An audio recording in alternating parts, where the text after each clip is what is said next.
Welcome to me, where suspenseful, thrilling, and mysterious stories will draw you into a world where the lines between reality and fantasy seem to blur. When the night falls, when all the sounds gradually quiet down, leaving only your own heartbeat and breathing, that's when these stories begin. Tensions, unsolved mysteries, moments that will make you hold your breath in fear or curiosity, all are waiting for you ahead. Find a comfortable seat, dim the lights, and let this sound guide you on a journey that is not for the faint of heart. I want each of you to leave a comment sharing where you are in the world. And if you are enjoying the episodes, don't forget to give a like and subscribe to the channel now. Relax. Are you ready? If so, join me in the first story right now. Just another dead girl. Underwater. Trigger warning. Implications of death, violence, and sexual harassment. By the time the fisherman finds me, I will have been dead for 33 hours, 6 minutes, and 29 seconds. 18 hours since the police declared me missing. 15 hours since Zoe told my biology teacher that my tent was empty, that I hadn't returned from the party we'd snuck out to the night before. Careful, quiet, every twig a possible snitch. It was exhilarating, our hearts pounding, the smell of pine and seaweed thick in the air, and the moon a perfectly curved sickle. Zoe held my sweaty hand and didn't let go until we'd passed the tents and joined the others by the lake. The music on someone's phone was turned down just low enough for us to make out Billie Eilish's raspy voice. One of the guys offered us a beer, kept cool in the pitch-black, lurking water. I remember thinking I couldn't tell where the lake ended and the forest began. The first article, published by a local newspaper, reads, "Promising high school student missing after night swim in lake." Shortly after, the Water Rescue Service and Fire Brigade take over the search. Dogs comb the area, their noses trailing through the damp earth. A human chain forms, people moving slowly through the woods, eyes scanning for any sign of me. Even a helicopter hovers overhead, its whirring blades slicing through the heavy, charged air.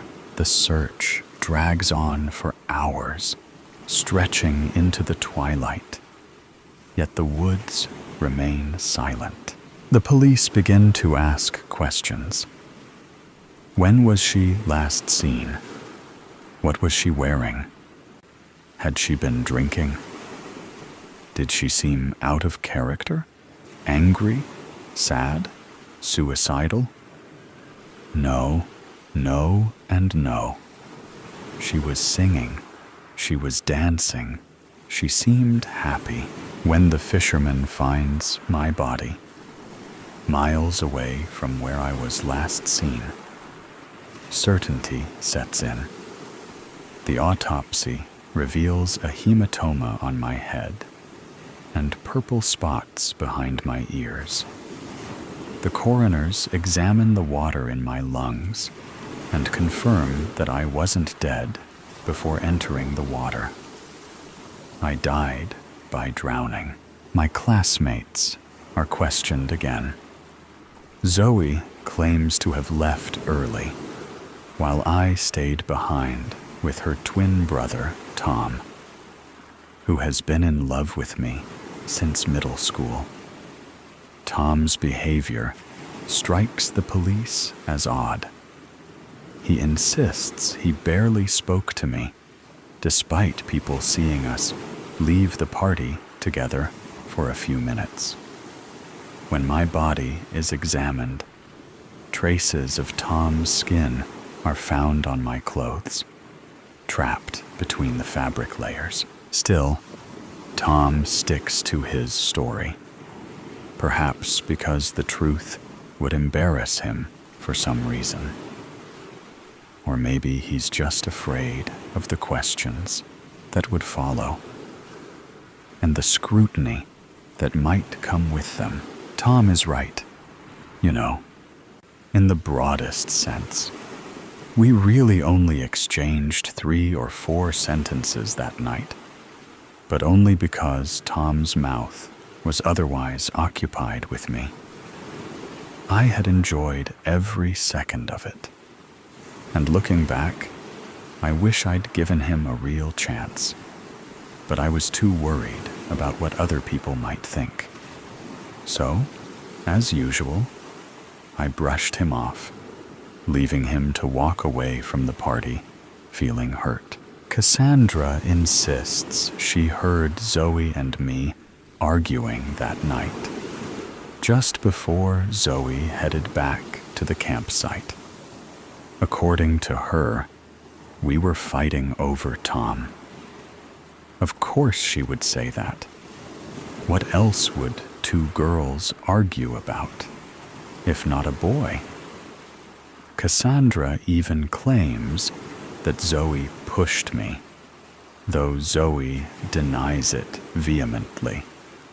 She denies discussing Tom at all, insisting it was about something else, something that wouldn't come to light until much later, when our biology teacher became a suspect. But Cassandra holds firm to her version. The thing about Cassandra is that she's always been a shadow, the kind of girl whose name teachers forget after 2 weeks of spring break. Kelly, Cindy, Carrie. Something with a Z, though, right? So, when she finally gets the chance to talk to the police and be part of the investigation, she jumps at it. Unfortunately, Cassandra isn't much help to the investigators. She leaves the party at 2 a.m., just 40 minutes before I die, leaving me alone with a group of guys who've brought along some tranquilizers. Sitting next to them felt like being stuck in a fever dream, where Jacques Derrida explains quantum physics at a frat party. At some point, I decided it was time to head back. One of the guys casually asked if I needed someone to walk with me, and I said yes, but no one moved. I glanced back, the campsite faintly visible through the cold, white light filtering through the pines. It was only a few meters away, just beyond the trees. I'd walked this path for days, never once feeling threatened by the shadows in the bushes. But tonight, that sinking feeling in my stomach wouldn't go away. Still, I refused to be that girl, the one who got scared at every creak in the dark, the one who needed someone to hold her hand for a few steps. So I stood up and said I'd walk alone. Instead of sticking to the dark trail, though, I decided to take a small detour along the riverbank, a bit longer, a bit lighter, and hopefully a bit safer. One of the guys told me to text him when I made it to my tent, but when I didn't, no one even noticed. 16 days after my death, suspicion begins to shift toward our biology teacher. Devin, one of my classmates, reveals that he had felt ill that night and went looking for the teacher's tent, only to find it empty. Soon after, the teacher's behavior takes a strange turn. He starts making inconsistent statements that don't add up. One day, he calls Zoe into his office after class, where he insists that his earlier proposal to her before the trip had been nothing but a joke. She understood that, right? It was sarcasm, he says, claiming that what he really meant was that if she wanted to improve her grades, she should consider attending a tutoring service. And this is where Cassandra steps in for the final time. She confesses that she visited our biology teacher after the party and that they went to the boathouse, where, according to her, nothing bad happened. He was just there for me. The biology teacher is immediately suspended, but the case against him has nothing to do with mine, as Cassandra's alibi clears him.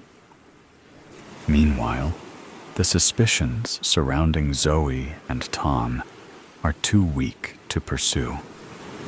My case remains unsolved, and eventually people begin to accept the idea that it was just a tragic accident, that I must have hit my head when I jumped into the water. They agree that I seemed unhappy, not just that night, but in general, and that my relationship with my parents, who expected me to excel in everything, was strained. Perhaps the pressure had finally got to her. It's all unsatisfying, of course. Unsatisfying for the local magazine, whose updates eventually dry up. Unsatisfying for the police, left with yet another unsolved case on their desk. Unsatisfying for my parents, who, decades later, will say in an interview that not a day goes by that they don't think of their little girl. Maybe one day, a classmate will write a college essay about my case, reflecting on how it taught them that life can end in an instant. Maybe my story will end up on a true crime podcast. Or perhaps Netflix will stretch it into a tightly structured 8-episode miniseries where my body is discovered just 3 minutes in. Enough time for viewers to decide if they'll keep watching. Or maybe none of this happens, and I'll fade away like countless other women who are silenced every day simply for being born the wrong sex. It doesn't matter who profits from my story. It doesn't even matter if they eventually find the 2 men I crossed paths with on my way back to the campsite in the wrong place at the wrong time. None of this matters, because in the end, I'm just another dead girl underwater. The above story ends, but the suspense and thrill have never stopped. Right here is another equally interesting story. Please continue listening. The White Door. The White Door. It's been locked since the day we moved in. No one can find the key anywhere. Nobody has a clue if and what it leads to if they could access it. It's a locked door with no key, and it sits in the middle of our bedroom wall in the room I share with my younger sister, Chloe. It's a strange, plain white door with the number 13 written on the top of it, also in white. It merges in completely with our white wall. Even the door handle is white, making it blend in so well. It's almost invisible, and most people completely miss it. When one of us that can see it point it out to them, they appear perplexed. It seems only a few of us are able to see it. I could have said, it's like a picture of a door painted onto the wall itself. But on closer inspection, it is slightly indented, and the white handle sticks out a little from the wall in a 3D effect. Chloe, along with my parents, claim not to be able to see it, and that I'm making it up in my imagination. But my older brother Felix claims to have not only seen it, but opened it when we first moved here. You opened it? Yeah, once on my 13th birthday, a couple of years ago. What did it lead to? And what did you do with the key? It didn't lead to anything. Flory, just the inside of a brick wall, and there was no key. It was unlocked already. Then how did it get locked? I don't know, Flory. Maybe Mum or Dad locked it? You can hardly blame them. What's the point of having a doorway to the inside of a brick wall? There wasn't even a corridor or secret passageway. I'd forget about it if I were you. It's completely pointless. Probably someone's idea of a laugh or something. You know, to catch nosy people like us out. Why would Mum and Dad lock it and pretend they couldn't see it? I thought to myself. The mystery of the door growing deeper in my mind. Don't get me wrong, Felix's discovery on opening it did make total sense. After all, the wall it was a part of was one of the two outside walls of our room.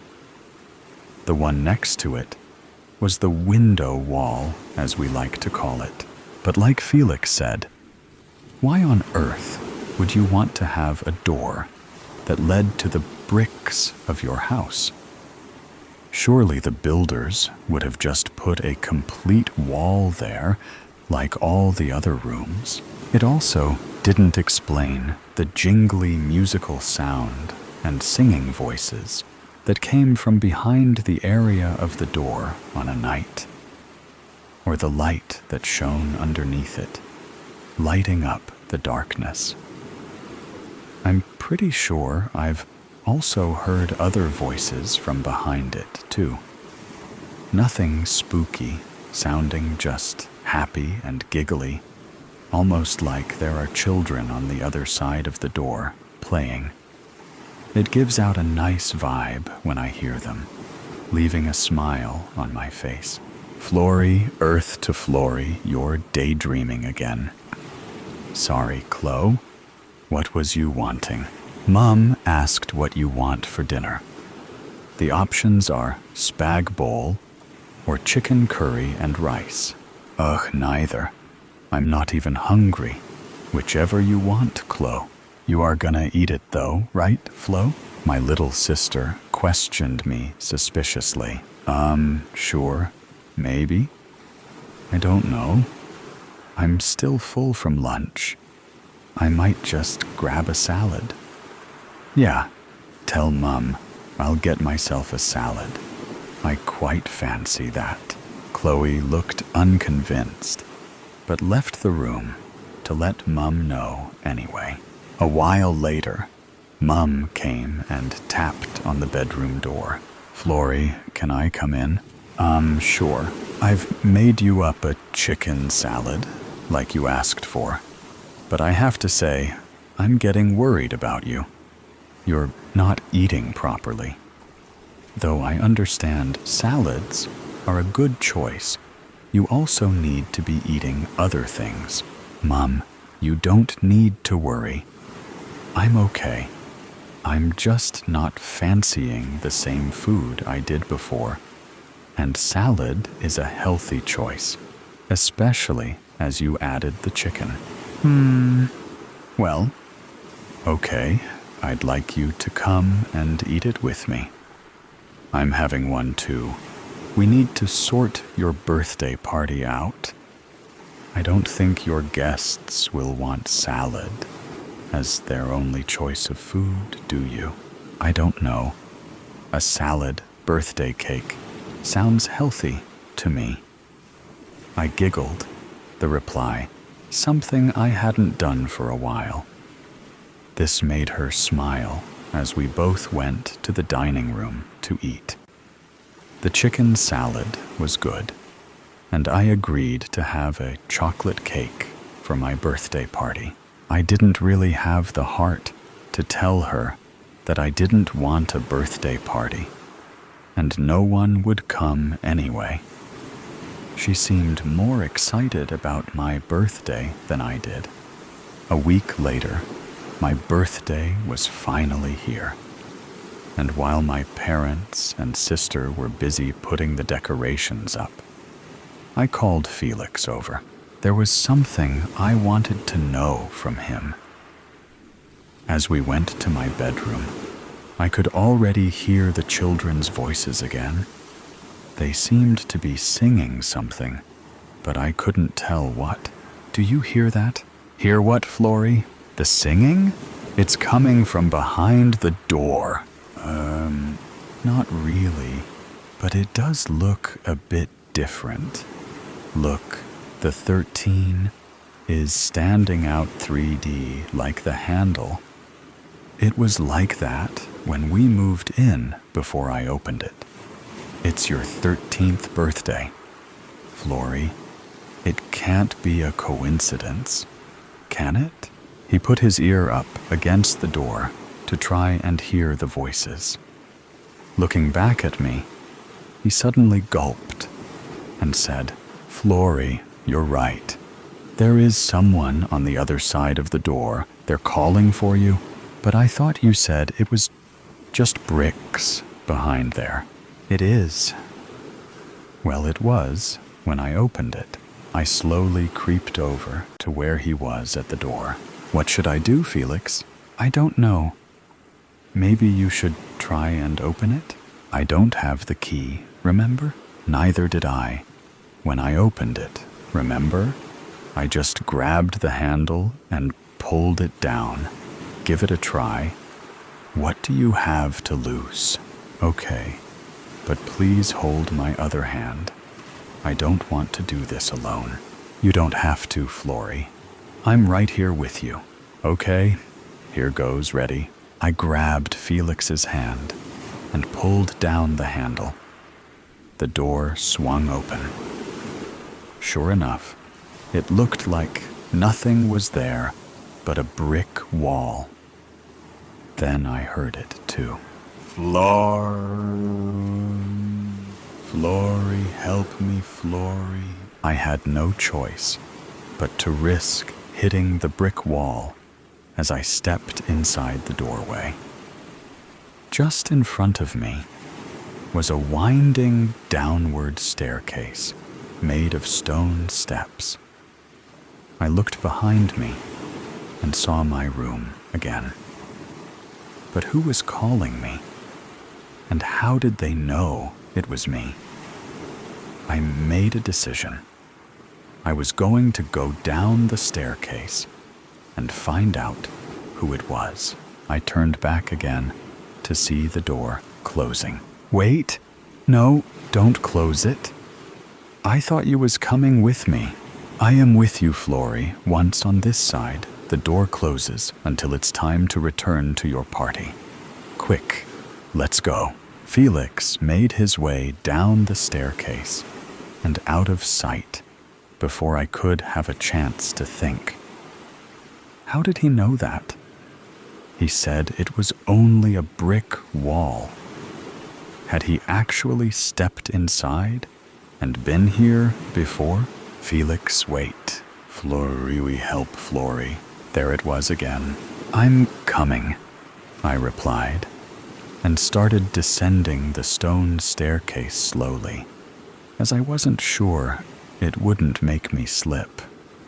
I hoped Felix was all right. He had practically ran down them. "Felix, are you still there?" "Hello?" No response. Even the other voice had gone quiet. As I got lower, I could hear a dripping sound begin.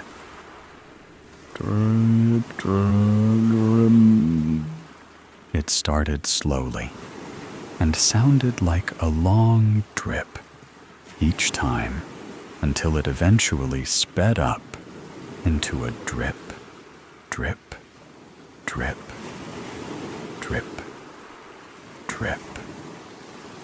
By this point, the stone stairway was also damp and starting to become completely waterlogged at my feet. I wasn't sure I could actually go down any further when the voice started calling again. "Flory, help, Flory." It was sounding more desperate. "I'm nearly there. Where are you?" Just as I went to take a step down into the water, I felt a tap on my shoulder. "Not that way, Flory. You'll drown if you go that way. Follow me this way." "Felix, why didn't you go slower and stay with me? I knew you'd find me, Flory. Come on, give me your hand and step up onto this ledge on the right." I had been so focused on not slipping down the stairs, I hadn't bothered to look around me. I grabbed Felix's hand again as he helped me up onto the ledge. I paused to look around us. We seemed to be in a cave. The walls were solid stone. Looking up, I could see stars glinting above. At least they looked like stars. But unless it was a dormant volcano or other cave with an outside view, they were probably not stars. Maybe we were in a diamond or crystal cave, seeing them glinting above. Or maybe that was the dripping water droplets. Either way, it was so beautiful. I felt my breath catch in my chest at the sight. The water I had almost stepped into appeared to have a fast current, and I was glad Felix had been there to guide me to the ledge. "Where to now?" I asked eagerly. "Follow me. It's this way." The ledge wasn't very wide and was a little slippery, but we got there slowly. When we reached the end of the ledge, Felix lifted me down, pointing in the direction we were going to next. It was very bright, almost blinding. I lifted my arm to shield my eyes as I looked towards what I guessed was the sunny outside. I wasn't far wrong. We stepped out into a beautiful summer's day. There were flowers, trees, lovely green blades of grass with a beautiful silver water fountain in the middle. Swings on the trees, a pool. Children were playing happily, skipping, dancing, and singing around. Some were making daisy chains, while others were making buttercup chains. The lyrical sound of birds chirping and singing. The whole place gave me a peaceful feeling, just like a happy dream.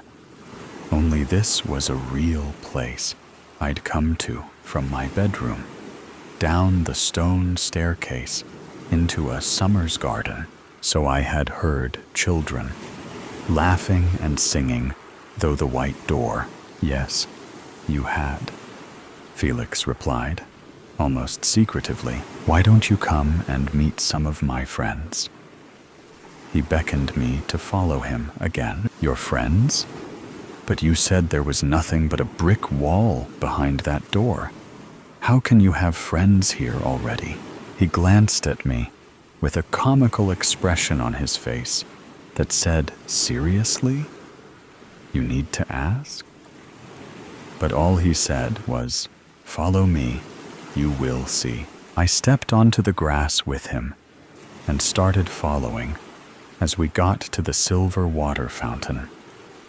I heard the voice again. "Flori, please, Mom. Dad, Flori, help." I glanced into the fountain and saw Chloe in tears and me on my bed. She was shaking me, crying, looking helpless. Mum and Dad rushed into the room. Suddenly, my breath caught again in my chest. I could feel the pressure as Dad pumped unanswered 223, and Mum was breathing into my mouth in between. I felt the warm breeze flow down my throat into my lungs. The white door appeared on my left. Felix was still on my right. The fountain still in front of me. "Felix, what's going on? You have to choose Flori. Come with me and meet my friends this way, or go back through the white door to Chloe and our parents. Choose Flori before it's too late." "But I don't understand. Felix, what about you?" "I'm always with you, Flori. Stay with me now, or go back to Chloe before the door stays closed." Without another thought, I bolted towards the white door, my heart beating hard in my ears. I jumped through it into my bedroom and onto my bed, turning to see the door slowly closing, with Felix still behind it, smiling and waving goodbye. "Felix!" I cried out, bolting upright on my bed. "Flori, Flori, you died. Flori, you wasn't breathing. I couldn't help. I'm so glad you came back. I couldn't bear to lose you too," Chloe sobbed. I held her in my arms, soothing her as she stained my top with tears. Mum and Dad looked like they had seen a ghost, their faces as white as the door that used to be on my wall, but had completely disappeared as it had closed, taking Felix with it. "Did you shout out Felix when you came back, honey? Was you with Felix when you were gone? Is heaven real?" My mum seemed to have a million questions. "Don't be silly, dear. Felix died on their birthday 2 years ago. He drowned in Glitter's Cove. He can't have been with her. Once you're gone, you're gone. Isn't that right, Flori?" I wasn't sure what to tell my dad, or who to answer first, so I decided to answer them both at once. "I don't know about heaven, Mum, but there seems to be a peaceful, happy place. And yes, Felix was with me. Dad, Felix is always with me. I'm his twin, remember? The N, nature or nurture. Sensitive content, serial killers. Nature or nurture? That is the question. Before today, I thought I knew where I stood on the issue. But now, friends, I am not really sure what to think. To give you context, a few weeks ago, after Mother passed, I was finally able to clean out her bedroom. The medical equipment was, of course, quite pristine, but the smell and debris from her glacial demise was simply overwhelming. and it took me days to clear paths in the room. I found the letters in her closet. Even now, it takes me a moment to adjust myself to the mental impact of those pages and pages of her precise Palmer script, describing in the most flowery of language a lifetime of barely requited love. The only mention of me in any of the letters was it, as in, I can get rid of it. My cold, sterile, demanding mother spent decades writing the most passionate and absolutely painful to read, lurid letters to her one-time lover who never once responded. The wrinkled envelopes I found in an old Avon perfume box, each bearing a scarlet ink, "Return to sender," returned from the Oklahoma State Penitentiary. I know it sounds ridiculous, but it just preyed on my mind, and I could not get the thoughts out of my head until I took action. Perhaps you may relate to this, perhaps not. So, friends, I eventually found myself in somewhat of a fugue state, an hour into the 2-hour drive up north from Dallas on 75 to US 69, which leads to Penitentiary Street, and then to the Big Mac, a maximum security prison once known for its annual prisoner rodeo, now infamous for its terrible conditions, riots, and death row prisoners, one of whom could be my father. To visit anyone at the Big Mac takes some time. Visiting someone like Louis Landry Reese takes time, and one's absolute forbearance for the most intimately probing of questions and fingers. It wouldn't surprise me if you hadn't heard of Louis Landry Reese and his swath of known and unknown rapes, kidnappings, and killings. But you will be able to find all you want with a few searches. Maybe you know exactly who he is. Driving under the peeling white arched grille Oklahoma State Penitentiary sign, buttressed by decaying, similarly painted white bricks pillars, I pulled into one of the few designated parking spots for Big Mac visitors. I turned off the Volvo's engine and sat for a moment, perhaps a bit longer than a moment, with my mind ticking to different thoughts about how maybe today I would finally learn who my father really was, about how Mother would never talk about him, about how she would punish me when I kept asking and asking, and about how Brandy, my old receptionist, would tease me about Volvos being only for short-haired women who shopped at Home Depot. After a bit, the rising sun. Visitors to the Big Mac must arrive very early.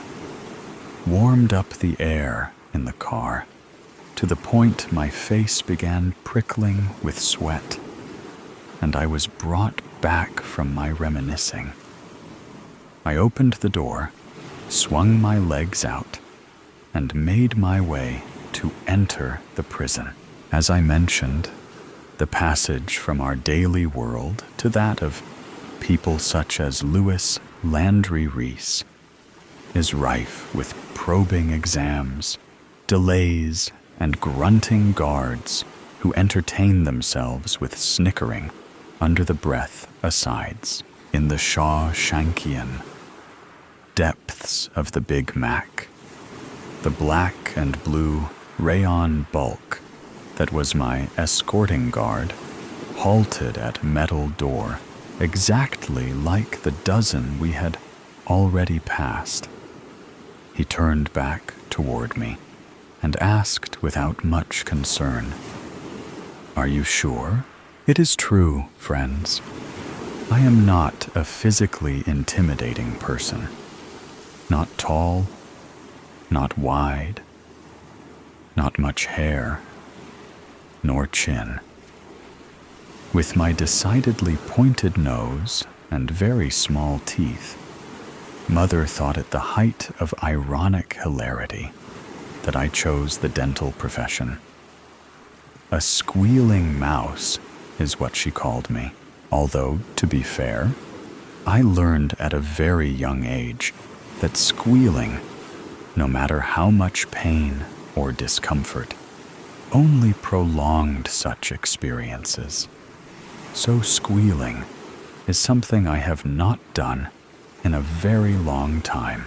I stood straight and focused on how I was a respected professional, how I would be walking out of this dank hellhole of sweating brick and would never ever return, while Louis Landry Reese would only leave feet first.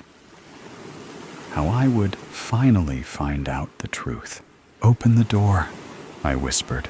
Greasy tendrils of hair leaked from his scalp, down his shiny face onto pale, meaty forearms, creating a tangled and ripped curtain through which I could see a silver blue eye cutting from me to the closing door of the room and back to me.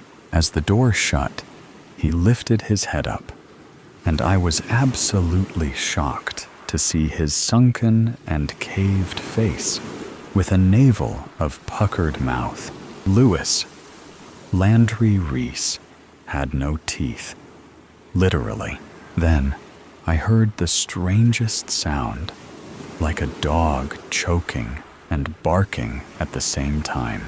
It was me, laughing hysterically. Louis Landry Reese did not appreciate my levity. Friends, not at all.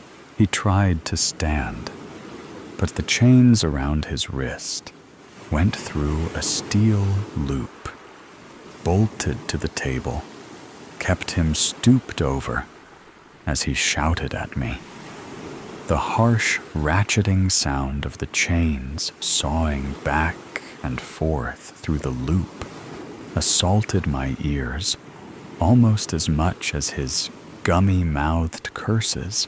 The whole episode lasted only a few moments before a phalanx of guards rushed into the room, with one picking me physically up and setting me outside. To be frank, I do not really remember much too clearly from that point. I numbly followed the uniform in front of me and fuzzily collected my belongings before staggering into the Oklahoma sun. I made my way to the Volvo and began the drive back to Dallas. The shrieked words of my father still ricocheting between my ears, and he was indeed my father. One look at his face and those colorless, watery blue eyes that were identical to my own left no doubt. At least to me. I think Louis Landry Reese thought so too, even though he screamed the most terrible things about Mother and how I was just a dentist and not like the others, which is why I was so stunned and really driving on remote control until I got back to Dallas and pulled off Harry Hines into my driveway. The implications of Louis Landry Reese knowing my occupation meant he knew of me. But what did he know about me? I was thinking this over as I went to the basement to check on Brandy. She had finally stopped trying to pull her wrists from the restraints, but it seemed she had really stopped doing much of anything. Even when I clicked the pliers together, she barely trembled. That was disappointing. But since Brandy was down to her last 3 teeth, 16, 24, and 41, it was probably time to discharge her and find my next patient. I tell you all this, friends, because contrary to the rantings of Louis Landry Reese, I am not just a dentist. I am the dentist. And Louis Landry Reese also said the others. So, I am posting my story on this dark website as a message in the bottle to see if maybe I have family, others like me, to ask, what do you think, nature or nurture? And the next story will be told right away. Please listen carefully. To the person who buys my house. Months ago, I uprooted my entire life and moved across the country with very little plan. My wife left me out of the blue. With no tether, I cashed out my 401k and threw caution to the wind. I drove until I saw snow before deciding to try out the small town life. After nailing down a full-time job and growing tired of life in the town's only hotel, I reached out to a realtor and asked her to show me the house that's been on the market the longest. A fixer-upper was just what I needed. The realtor didn't have much information on the home outside of the basics, but I was sold as soon as I saw it. 3 stories, isolated deep in the woods. What more could a man looking to start over with a project ask for? After closing, I was given a fill folder containing all the important information. With all the standard documents was a handwritten letter from the previous homeowner.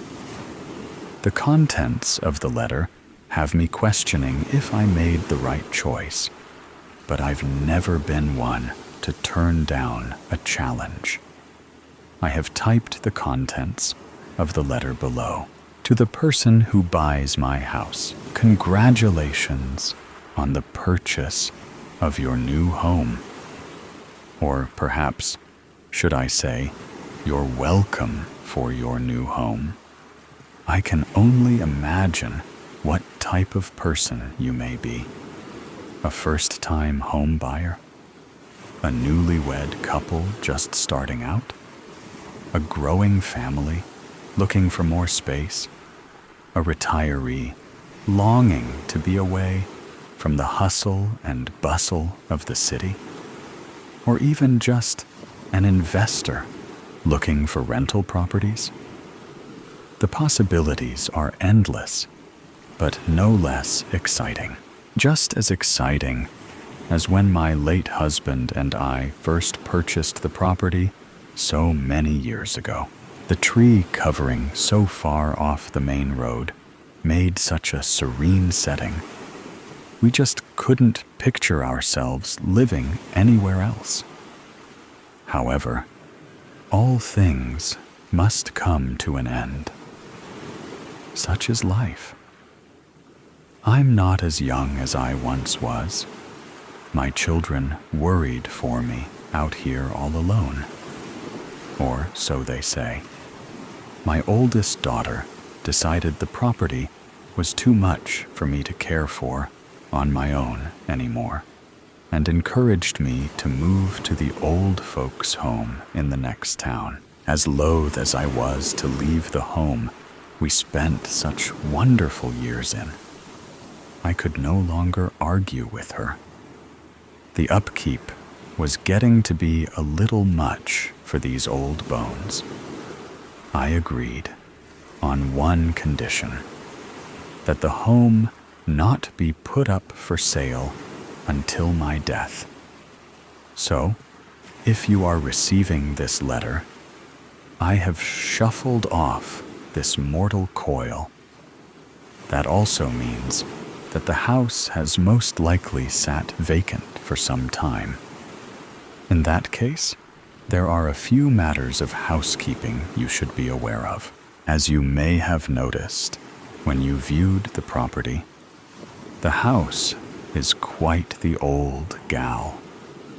Her 3 stories stand tall and formidable in the dense forest surrounding it. Though the trees tower over her, she will not be cowed.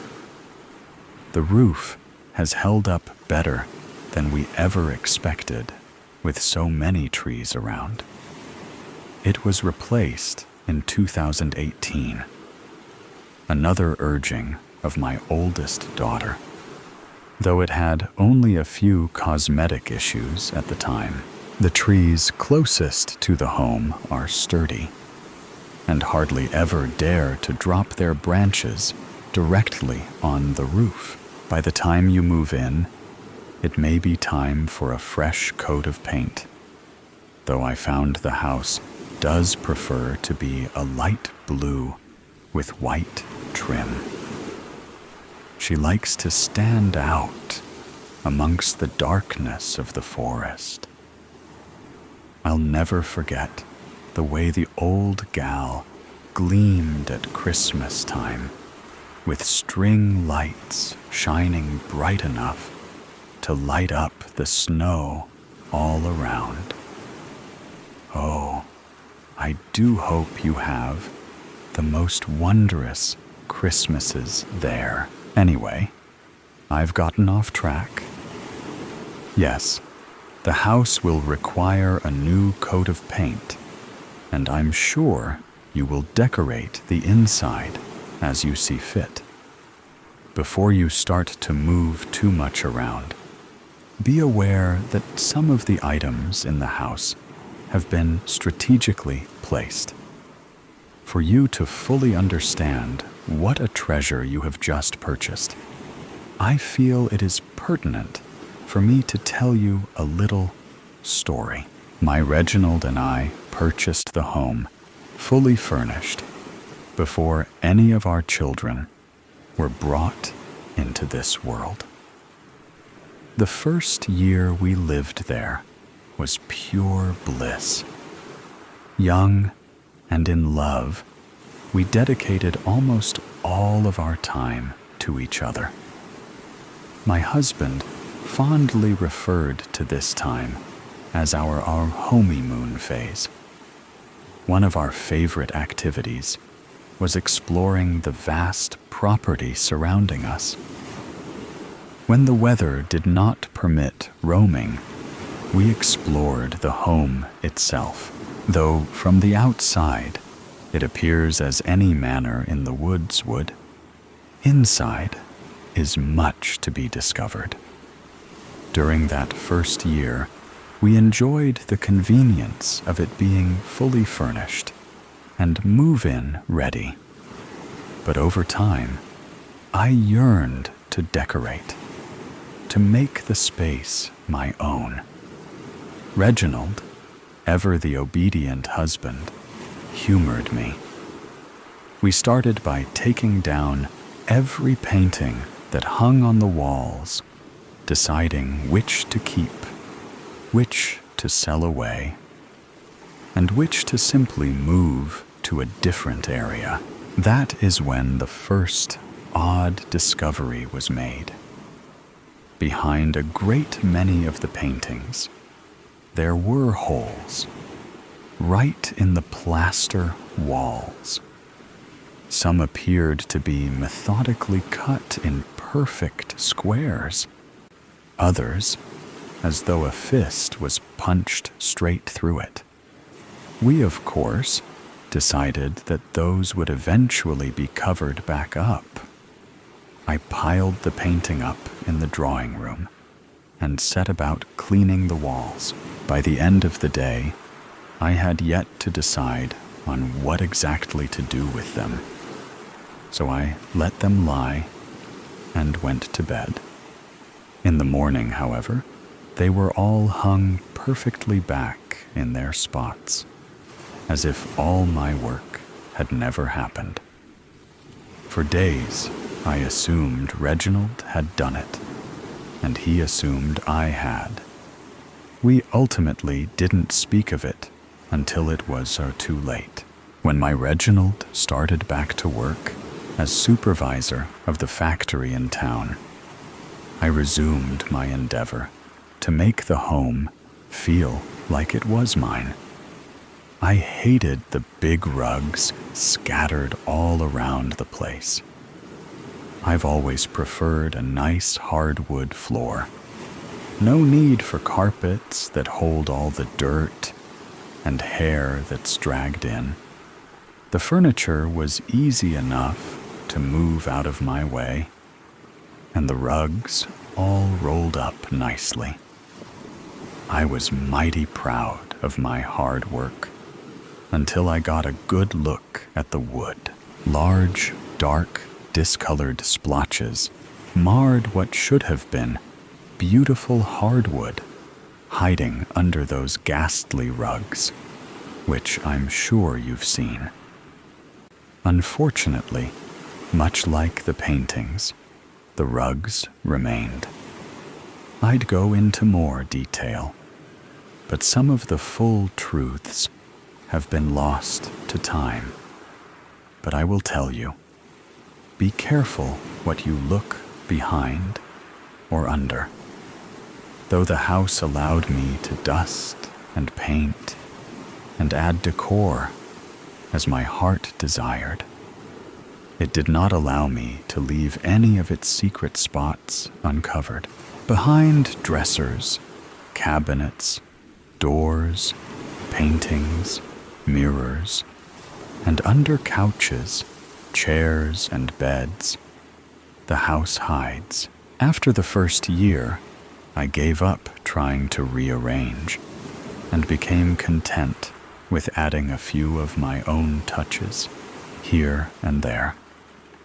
I think that once the house realized I'd stopped trying to change it so much, it settled down. For a while at least, we entered a time of peace again. But the monotony of loneliness began to get to me. Thankfully, we soon welcomed our oldest daughter. As soon as she arrived, the house awoke with laughter and joy. All hours of the night, she would giggle, and the house seemed to echo with it, those echoes long lingering even after she fell asleep. As we welcomed more children, it seemed that no matter how much we tied, the house remained scattered with toys. It was as if I'd turn my back and they'd all jump right off the shelf and resume their places on the floor. The never-ending chore of putting away made me weary to my bones. In a stroke of wisdom, my Reginald decided one summer to send the children to my mother's for a week. She lived on the coast, never one for the colder air where we chose to live. We didn't see her often, and the children did love her so. Off they went without a complaint, leaving my love and I alone for the first time in over a decade. We didn't know what to do with ourselves. That first night, it was as if we were newlyweds again. But I won't traumatize you with any of that. We felt so young again, only waking when the sun finally shone through our bedroom window with no rush to feed the masses. When we finally emerged from our bed a little after noon, we walked into an unexpected scene. Every toy, book, pen, shoe, and piece of sports equipment that belonged to the children had been strewn about the first floor in the most uncivilized manner. There was no question that the house had been perfectly clean the night before. Our first thought was that we'd been burgled, that someone had broken in, thinking we'd all left for the coast. The only problem is, we told no one the children were leaving, and we had no neighbors to have noticed their departure. Regardless, we checked for signs of forced entry on all the doors and windows. Finding nothing, we were forced to believe it was whatever force we had once felt in our home, agitated with us once more. As you've probably ascertained, the house is very particular. We had come to accept not being able to move the furniture or pictures, but were only just realizing that the house did not like many of the new things we'd brought in either. How many times had I picked certain toys up off the floor, only to find them there again in the morning? How many times had I unfairly blamed the children for messes they claimed they knew nothing about? That morning, we saw the truth of the matter, and I knew something had to change.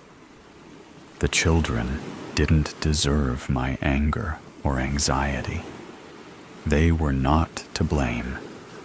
When they returned, I was sure to tell them as much. But before then, we had to find a way to coexist again with the forces in the house. What should have been a week of relaxation and reconnecting became a week of trial and error. On the first day, we tidied the house, putting everything back where we thought everything should go. Each room made perfect. Then we waited for the first item to fall out of place. As if the house was testing us, it took hours for anything to happen that first day. Then it started, slowly at first, giving us time to notice the items that were out of place, time to correct. It seemed to go in order of the things that bothered it the most, or maybe just the longest. The first toy to go was a set of bells we'd gotten when our oldest was small. The set was a popular toy amongst all our babies. With our youngest being nearly 8 at the time, these bells hadn't truly rung joyously through the house in years, yet they always made their way off the shelf onto the rug. Our family's peace was more important than any sentimentality, or at least that's what my husband and I agreed.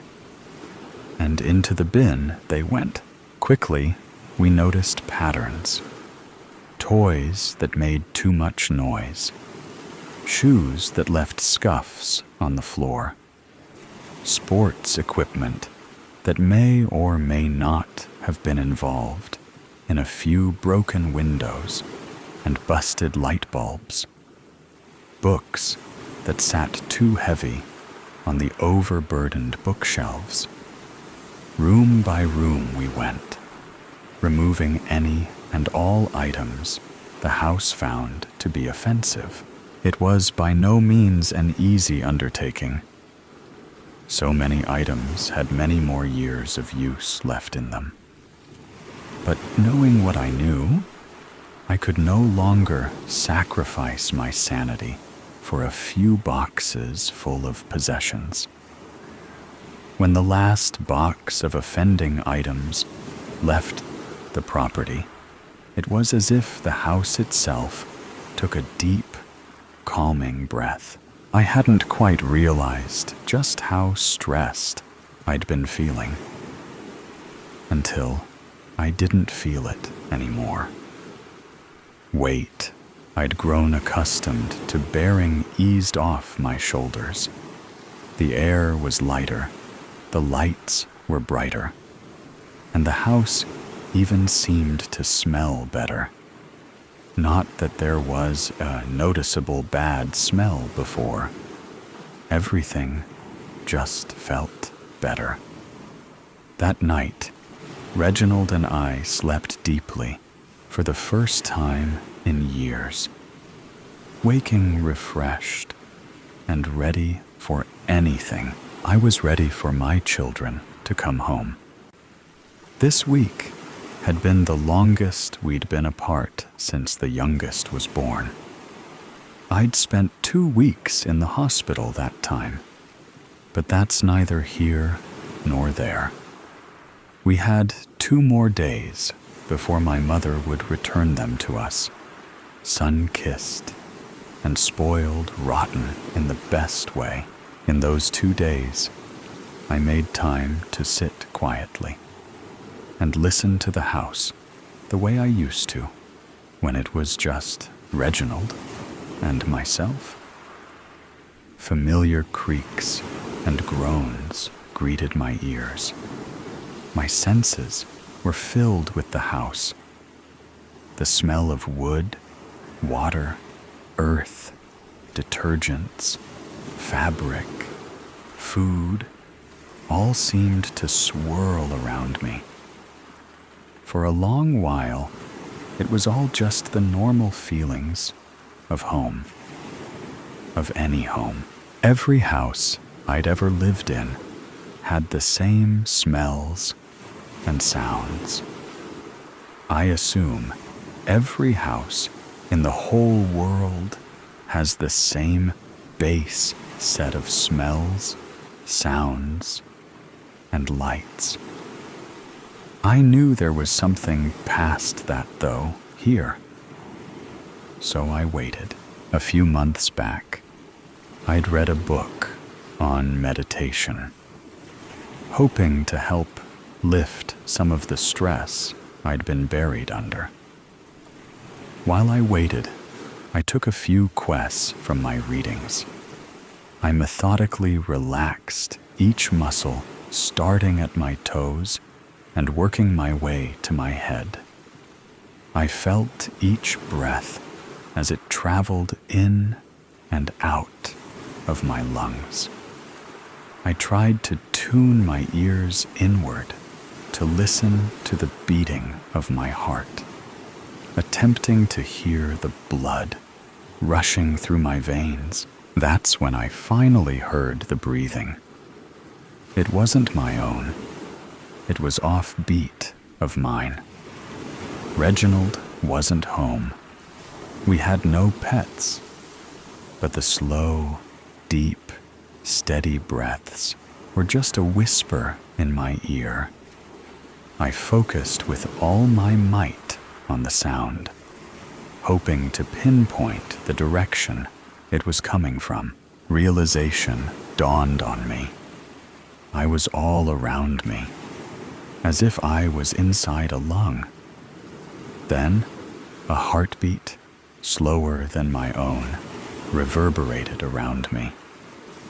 Slowly, I opened my eyes. What I saw changed everything. Ever so lightly, the walls billowed in and out.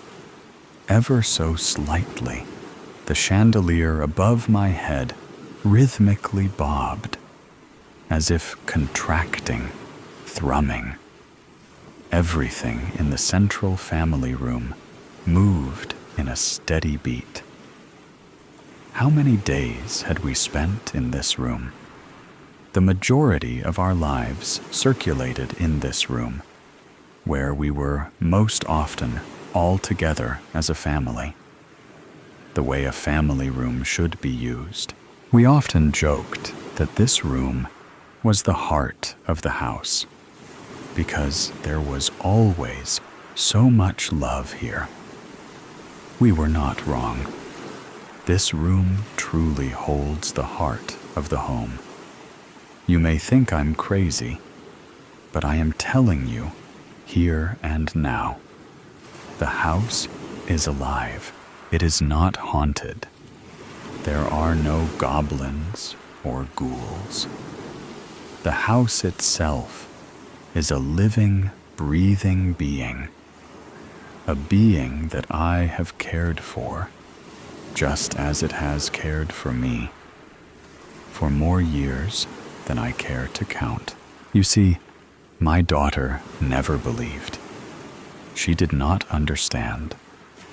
When I finally agreed that I was too old to care for the house on my own, it was because the house told me so. Not her. I was growing too old to care for it, and in turn, it could no longer care for me. It needs someone younger, someone to breathe new life into it again. And if you care for it, it will care for you. When tended to properly, it will multiply your life and give you more than you can ever imagine. I do hope Carmen found the right person to take on the challenge. I pray the house does not miss us too terribly much. If you follow the rules, then it should grow to love you, too, I'm sure. With love, Cynthia. Rule 1. Don't move the furniture. Rule 2. Don't leave any holes uncovered. Rule 3. Don't make changes. Only fix things that break. Rule 4. Don't put anything on the mantle in the bedroom. Rule 5. Never throw balls inside. Rule 6. Never scream at your partner inside. On the grounds is fine. Rule 7. Always walk gently. Rule 8. Always lock the doors. Rule 9. Always listen to the house. Take care of it, and it will take care of you. I have lived in the house for a week now. What I thought to be the ramblings of a crazy old woman who wanted nothing more than to stay with her home have quickly become undeniable truths. On my second night, the house welcomed me in a way only it could have. I'm not sure if this makes me just as crazy as her, but I vowed to care for this home as long as it cares for me. We're off to a great start. Just when you think all the weird stuff has been told, the next story will make you think again. I dreamed of heaven. There's a smell to death. And I'm not talking about the stench of rotting fat and escaping gases. It's the smell of death's presence. It changes the air molecules to make them sour. They slice your nose as you inhale, and they grate against your skin as you walk through its cloud. The effect lingers. The more bodies, the more intense it is, like a heat map of last breaths. There wasn't a pure atom in the basement. It was suffocating. I was sitting against the wall, my dead eyes pointed to the sky, and my dropped chin pointed to Earth's core. My hands were blue, and my face was pale. My legs were twisted in such an uncomfortable way, but there was nothing I could do. Literally. I couldn't even breathe because there was no breath to circulate, and my blood could no longer flow because most of it was on the wall. So it seemed that I would be uncomfortable for eternity. But what's new? Even when I used to lay in the most comfortable position on a bed of clouds and fat puppies, it would only take an hour before I was forced to move again. Comfort is only a distant hope, after all, occasionally swooping down to give us a kiss on the cheek, only to fly away again. It offered a good chase, at least, but now it's gone, and it's never coming back. I can see its wings flap and flap, but its image only shrinks. Goodbye, little bird, and so my legs will stay. I don't even know who these people are next to me, beyond being an undesirable, of course. I always thought it would be my wife or children. Hell, even a neighbor in their place. But who are they? I don't know them. I've never seen them in my life, except maybe a passing glance or so. And yet, here they are. No one would ever want to imagine their coffin being shared with strangers. It's not fitting, I'll tell you that. And who pulled the trigger? I didn't recognize any of them either. When a man is put in such a position as I, isn't the smallest, most bare minimum honor you could give him is to at least let him see a familiar face before the black veil is draped. Even a simple photograph would suffice. Does their cruelty know no bounds? And what a disgusting day for it to happen. A clear, warm week ahead without a cloud on the radar. Yet they chose the only stormy day as the day. The rapping of the rain against the basement window was incredibly distracting, and all I had to do was stand still. I can't imagine the ruckus for the men with the job, but alas, it goes how it goes, just as it always does. Nothing new, nothing new. When my consciousness expired, there was a very bright light, just as you're told that you would see. It was like I was tied to the nose of a rushing train that was exiting a tunnel. I wasn't scared. I was intrigued, I suppose, but weary. It didn't seem like the light was growing as you'd expect, but it was still clear that we were bound to collide. And so we did. I then entered a still ocean, hovering over it, as if I was sitting on top of a floating rug. I looked around, and there was nothing that rose above the floor of shimmering water, completely level. I waited for some sort of figure to appear, an angel or guide, but no one came. I was alone. There was a thick white fog, more of a cream color, actually, and it was smothering everything, especially the horizon. The sky was the same color. I suppose it was more of a calm mist than a fog, if that makes sense. I stayed above the water, simply watching the mist, and I found myself entirely at peace. There was no tension or wonder. It felt right, natural, ethereal. Then the day succumbed to a wicked night. Everything was dark and ugly. But something in me knew everything was there, just as it was earlier. The water danced in an invisible moonlight, and due to the darkness, it was no longer water, but an eerie liquid.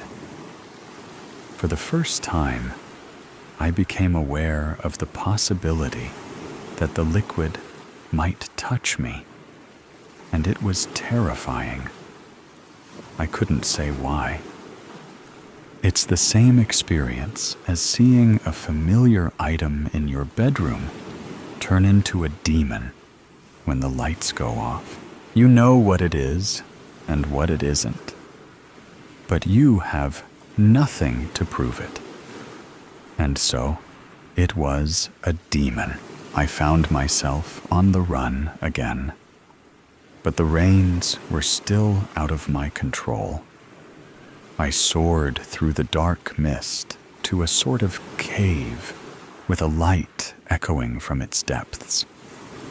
Yet this light was only an illuminance in its vibrancy and not color. It was blacker than anything else in sight.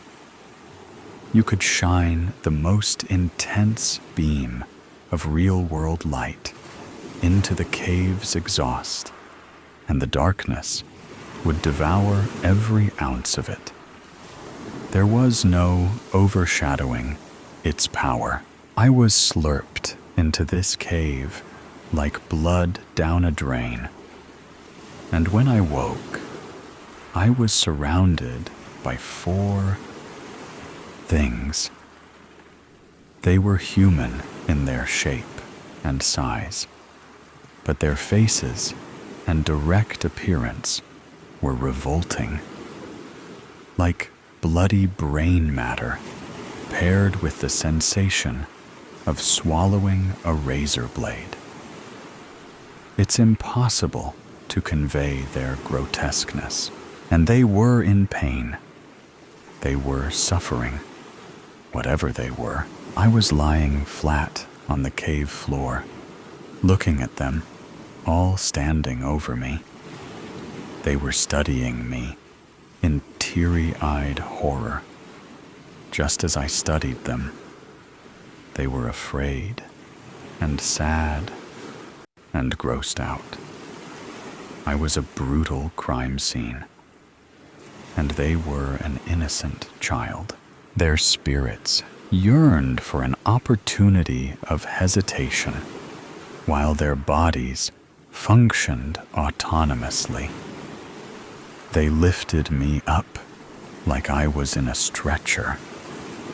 Then they carried me through the cave, mostly keeping their vision to their path of travel, but occasionally sneaking a glance against their will at whatever I was to them.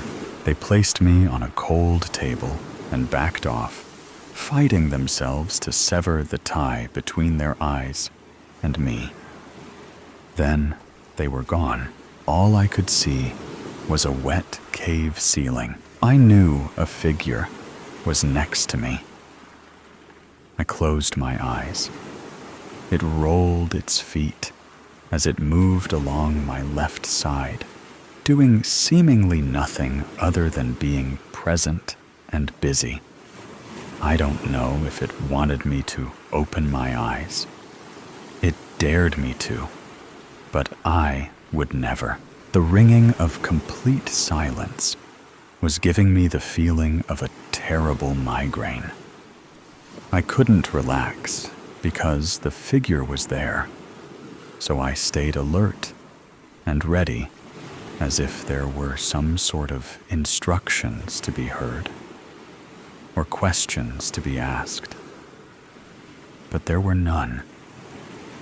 No sound, no feel, only dread. Something was coming. Something was going to happen. It was racing to me. But there was nothing outside of the expectation of it to tell me. The figure paced. I didn't know what the figure looked like, and I would never dare to satisfy that curiosity. It wanted me to see it so that it could punish me. Like a bully hovering in your peripheral vision, waiting for you to make eye contact so it could warrant abuse. But the figure, what abuse was in its arsenal? I was inflating with the shivers of dread, the heat of its vibrations cooking me like a bowl of popcorn. The figure was by my feet, my unprotected, naked feet. It wasn't doing anything yet, but of course, it was getting ready for something. Something big. I never realized how soft and sensitive the skin on my feet was until then. I expected the Lord to be here, but he wasn't. What are the rules if the rules I lived by didn't work? I don't even know if I had skin or a body or anything other than my perception. I would never open my eyes to see. If my skin was still attached, it must have shaken itself loose by now. Trembles of this magnitude would bring down even the strongest city. It's on my right side now. What's it doing there? Why there? My left side is empty, exposed, naked. There's fidgeting behind me. Metallic clinking, shuffling. But it's delicate and gentle. There's no rush to it, like an assassin taking his time to thread on a suppressor. His mind is in the clouds, and his hand is on the gun. How could one smile in a time such as that? The figure isn't smiling, though, I'm sure. It's all business for it, nothing more. A freezing chill tickles my scalp, near where the figure is hovering. What is it doing? Wait. It left. There's no door to close, but some sort of barrier is now between it and me. It's gone, but I can still feel it moving through the cave, as if I have a map of its layout. I'm alone. My eyes will stay shut. I've decided it. I'm not risking it, not for anything. It'll come back. The figure, it'll come back without a doubt. It's getting something for me. I know it. But what? Or is that it? Is it done? Or will there be more? Has it even started yet? What is it? I don't know anything, but I know enough to not be ignorant. There's something coming. It's on its way. But why am I here? What is here? Does everyone go here? Oh, it's back. The figure is back. The above story has ended. Let's listen to the next story. I spy with my little eye. It's funny, the things one thinks about when staring dramatically out the window. Even funnier, the things we do. I stopped racing raindrops a few miles back when I kept winning. My mother was right. Winning at everything gets unbelievably boring.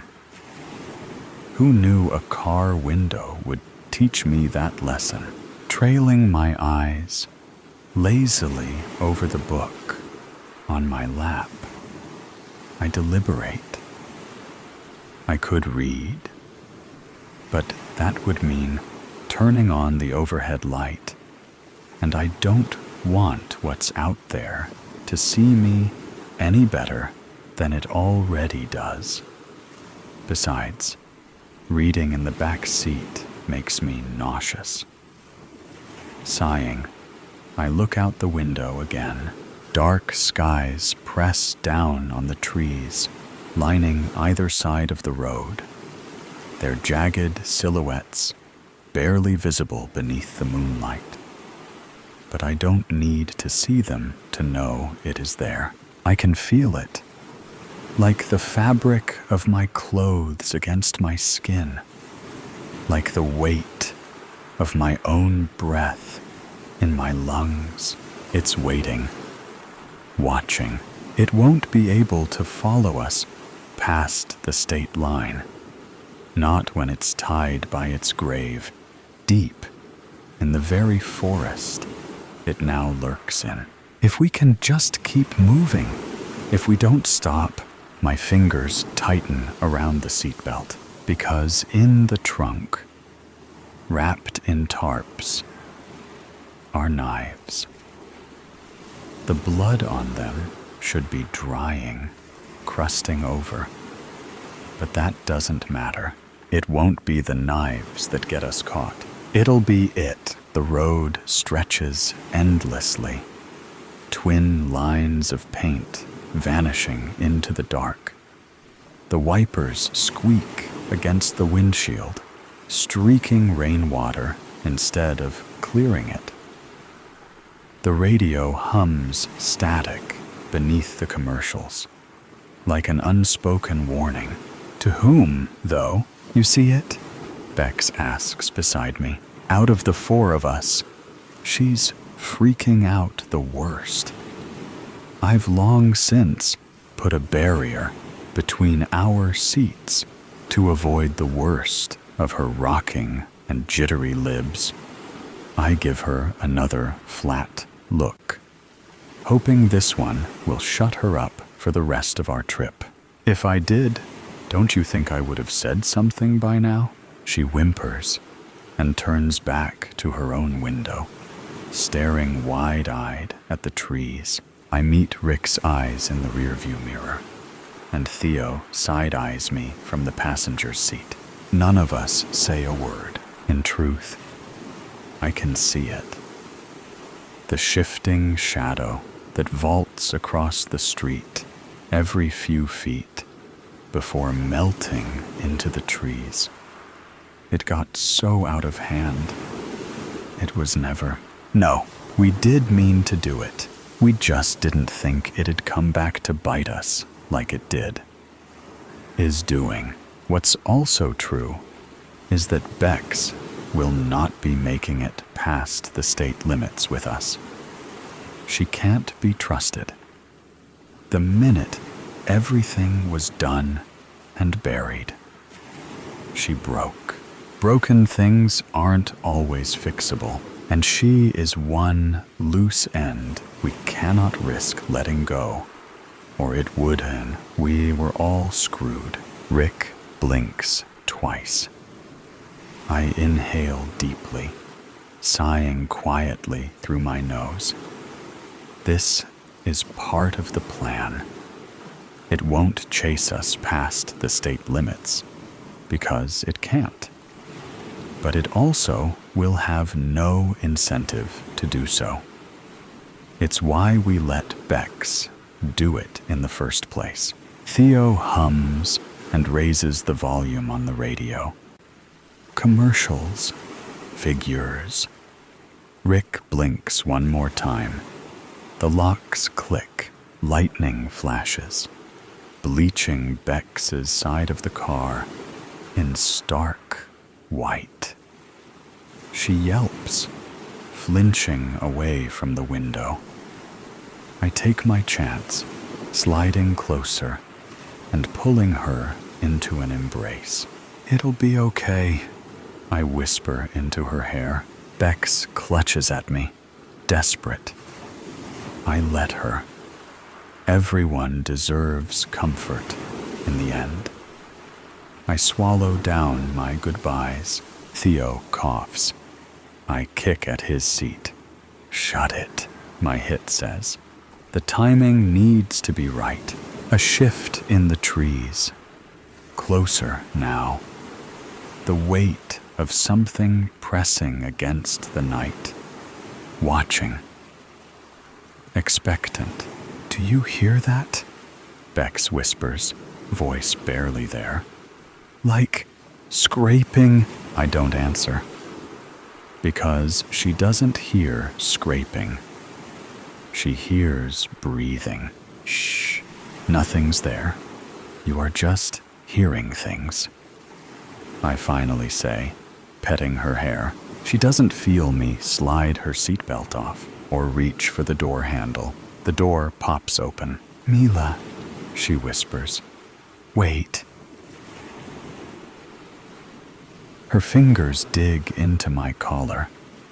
She feels it now, the open air behind her. Too late. I pry her hands off me, using the impulse to send her flying out of the car. "Sorry." I squeeze her one last time to make the hard push I give her.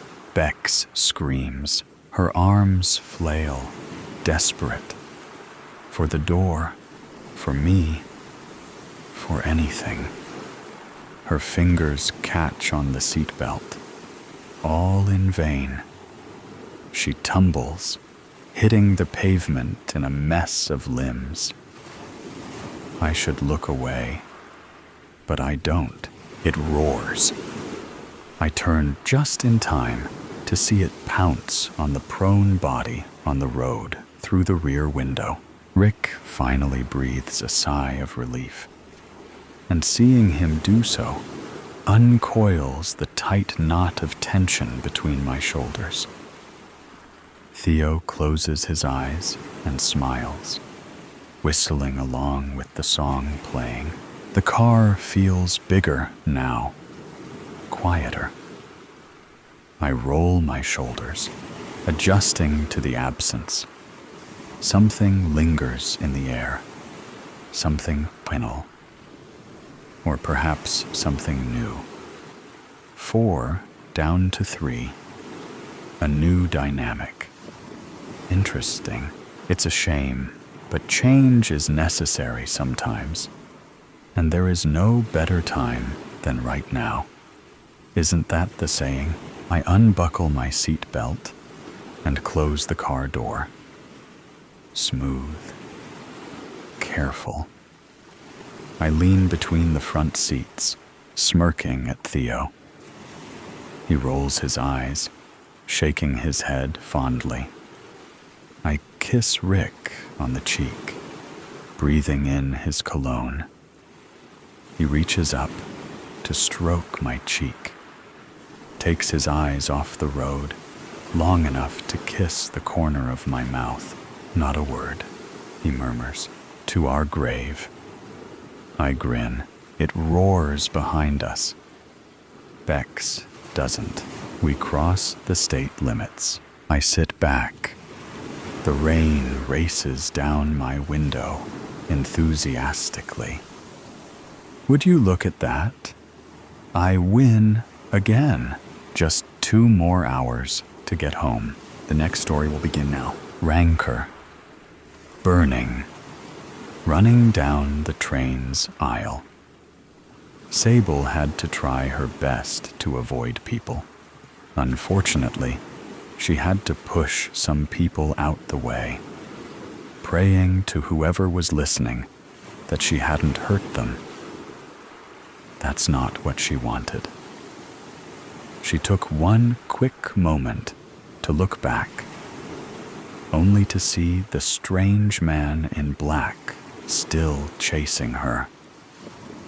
Letting out a frustrated groan, she moved her focus back to the path in front of her, fast enough to see the upcoming obstacle, the dinner cart.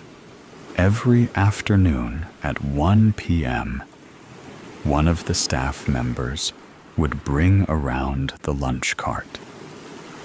Sable was many a time excited to see this, but today was a different story. It now stood between her and her life. God damn it! She had to think fast. Looking to the sides, she thought about maybe climbing the seats, but she thought better of it. It would take too long to scramble over them.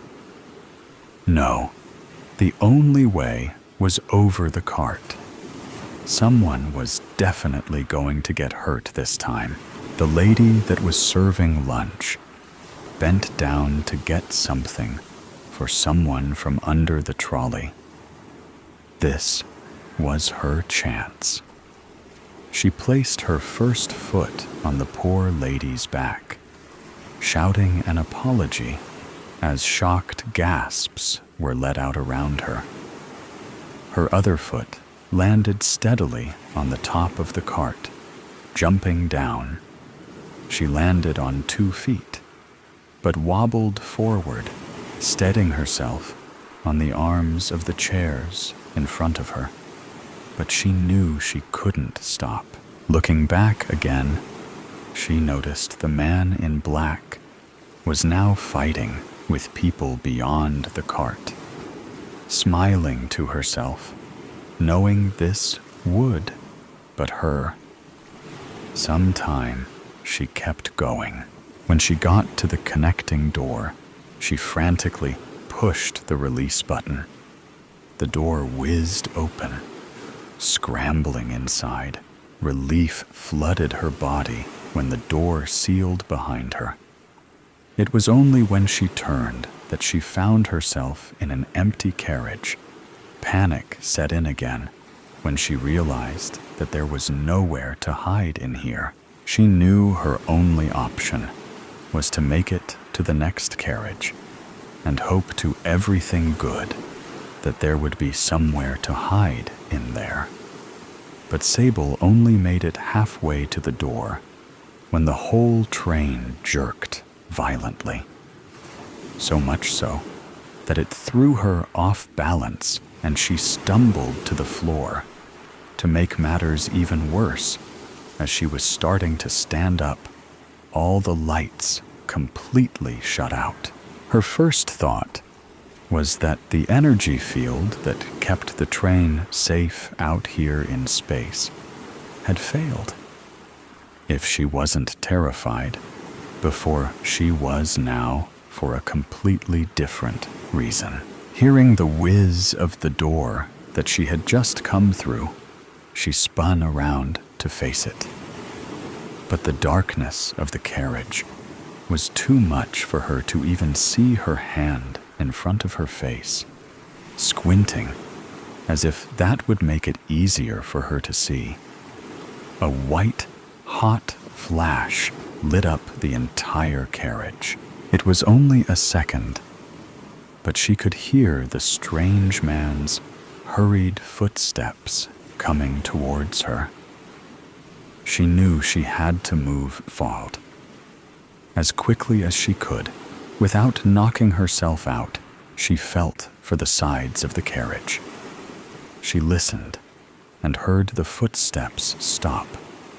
Now the only sound was heavy breathing from both parties. She didn't know what to do. Her mind was racing too fast. She could make a run towards where she thought the other door was to the joining carriage. But what if she tripped or ran into something? Then the strange man in black would definitely know where she was. Just like before, there was a 1-second flash of hot white light. She caught a glimpse of the man who now stood in front of her, in the middle where she was once stood. Although this time he was facing the wrong way, and so Luckily, he didn't see where she was this time. Lightning. That's what the flashes were. It must have been a power surge that had stopped the train. At least, that was one less thing to worry about. This was like a nightmare. And just when she thought it couldn't get any worse, a red glow of the emergency lights just above Sable's head flashed on her face. She couldn't move. She was frozen in place, like a statue. He would surely see her now. She wished for the lights to go back out before he turned, but it was too late. Looking back, she saw the man was now staring right at her. The look on his face said everything that Sable needed to know. Panic set in again, and she tried to think of what to do, how to get out of this, but her brain was scrambled. The man started to charge, seeing her life flash before her eyes. And that's when it came to her. A month earlier, she had been running from the man in black for the first time. Ever since she had boarded the train at Lorth, she had felt like someone was watching her, which then had escalated to her finding out that someone was definitely following her. She had sneaked onto the train, more than ready to start her new life. 2 years ago, she had seen off her twin brother, Sky, and his partner, Jess, who were to travel to Rancor first. Sable had to stay behind to sort out some debts before she left Lorth, which was easier said than done. It was when she started to rank in more debts that she decided that she was done. She missed her brother, and so she would get on the light train no matter what. She tried to hurry down the aisle, but she didn't want to bring any more attention to herself than what she already was. Sliding into the first available seat she came across, she sunk into the fabric, trying to make herself as small as possible. She suitably looked back from the side of the seat to see a strange guy, all in black, stop at the threshold of the carriage, scanning every seat, but not moving forward. Running from someone? Turning quickly to where the voice had come from, she hadn't noticed that she had sat in one seat of 4 that had a table in the middle. A man was sat directly in front of her. He slowly put down the book that he had been reading. His hair was a lightish, mousy brown and shoulder length. Sable noticed it had a slight wave to it. "No, I just thought I heard the dinner cart."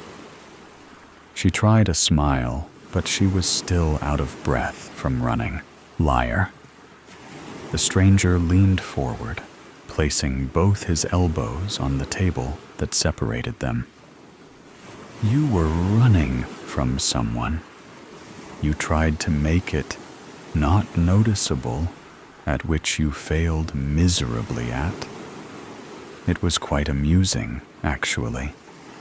Besides, the lunch cart only comes around at 1 p.m. sharp. Has done for the past 2 weeks we've been on this train." Sable squinted at the man as he smirked at her. She could have sworn that as he bared his teeth, she saw 2 fangs at either side. "So what are you going to do? We're only 2 weeks into our year-long journey to Rancor. You don't know how far you can run in this tin can. They're going to catch up with you soon enough." Sable looked to the side, trying to avoid the question. This was the first window Sable had come across on the train. Hiding in the luggage compartment, had no way to see outside. And she hadn't really had time to concentrate on her surroundings while running. She didn't know what planet they were passing, but it was beautiful. Past the energy field that surrounded the train, that shimmered of iridescent pinks and yellows. The massive planet just beyond them was a tan color. Its clouds were splodges of bright orange and dark pink. The ring that spanned around the planet was made of rock pieces that were all different shapes and sizes. Sable had to bring herself back to her reality. I'll be fine. Looking around again, with panic streaming through her veins, she had forgot that the strange man was still looking for her. Well, stranger, my name is Wilder, and I'm going to Rancor to start a new life of peace and hopefully happiness. How about you? She was only half listening, more focused on trying to wait for any opening she could, so she could make a run for it. Just when she thought she would have to stay in the seat a bit longer, the man in black got distracted by something behind him.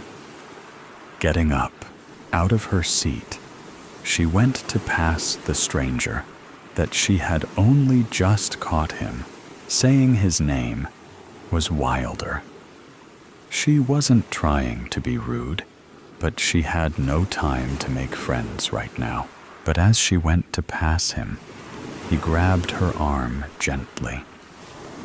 Look, I don't have time to chat right now. I'd appropriate it if you'd let me go. And so he did, going back casually to reading his book, but not without saying one last time, "Good luck.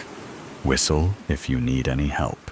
Confused at what he was implying, she knew she shouldn't be wasting this opportunity to run. Looking to check the man in black was still distracted, she finally took off down the rest of the carriage. She did it without even thinking, pursued her lips together. She whistled. The strange man who had started to lunge at her again stopped dead in his tracks, looking almost frightened. A look which faded almost instantaneously. She brought her right arm up to defend her face, but the blow never came. Lowering her arm, she looked around her to find the man in black was now crumpled in a ball at the far left wall. Light filled the carriage again, and it was like time stopped. You whistled. The man that now stood in front of her, like a ghost, she remembered was named Wilder, the same one she had met about a month ago. How did you... What? Never mind about that now. He grabbed her wrist gently and tugged her towards the door that led into the next carriage. We need to leave before someone discovers he's dead. Wilder had dragged her through 2 carriages before she stopped him. They were now in what looked like a kitchen area, and her eyes went straight to a knife block that sat on the counter behind where Wilder stood. He turned to see what she was looking at.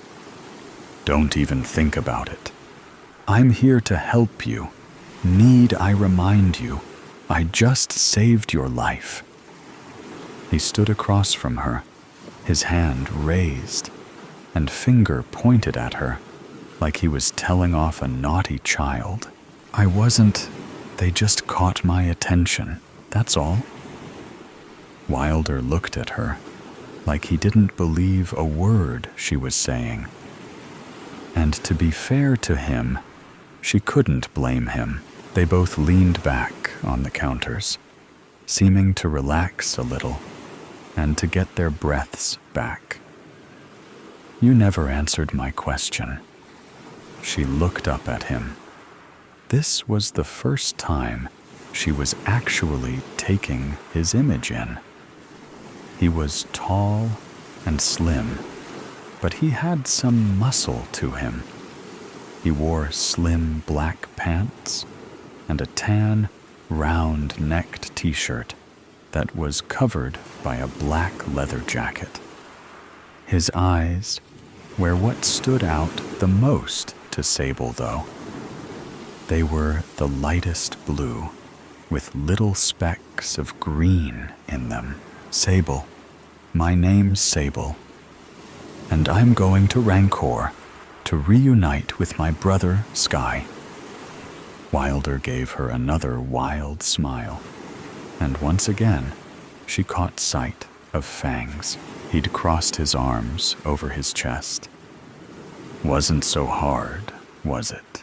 Sable rolled her eyes and started to walk again.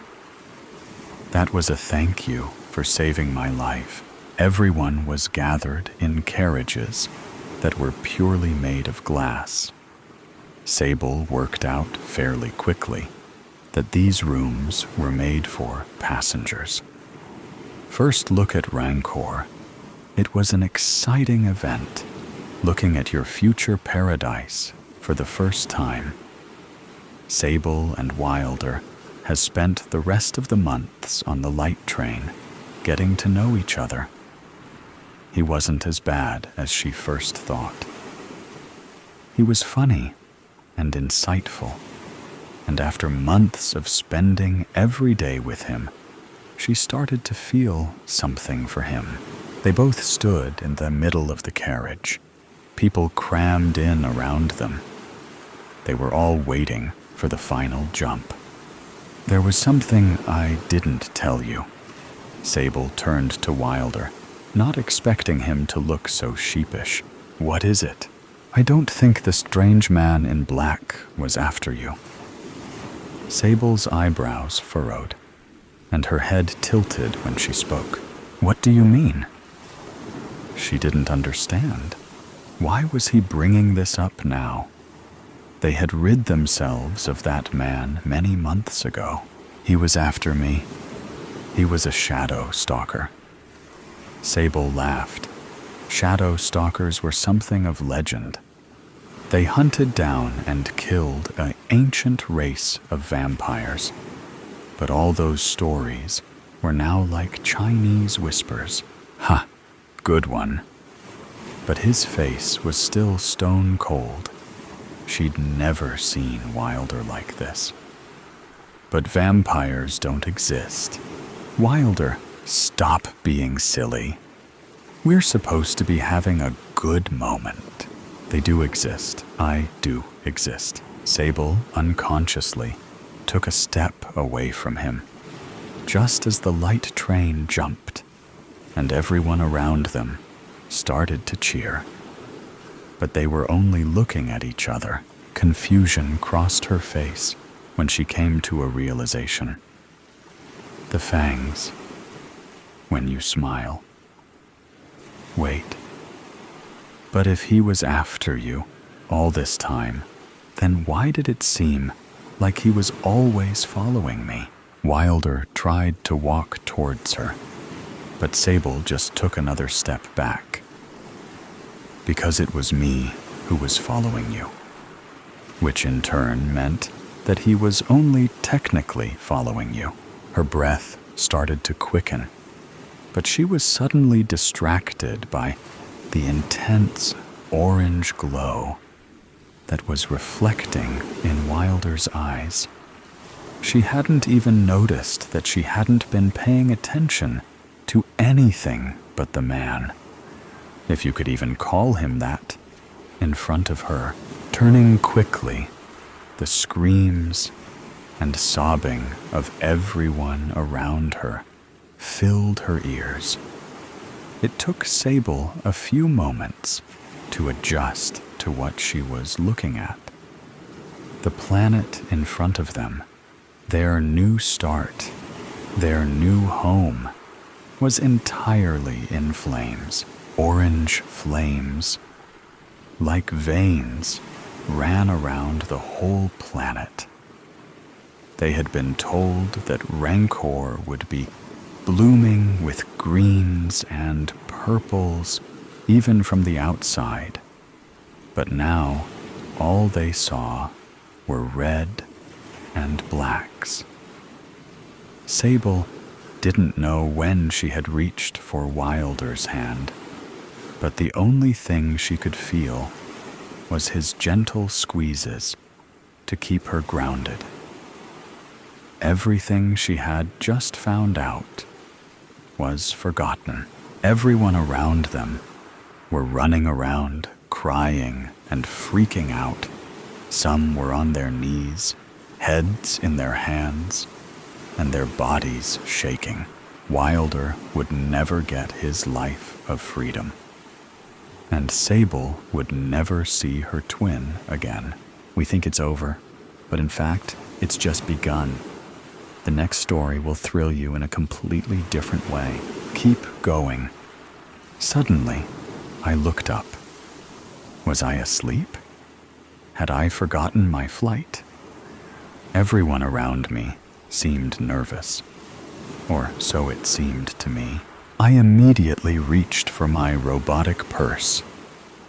It's always a good thing to carry on such a journey.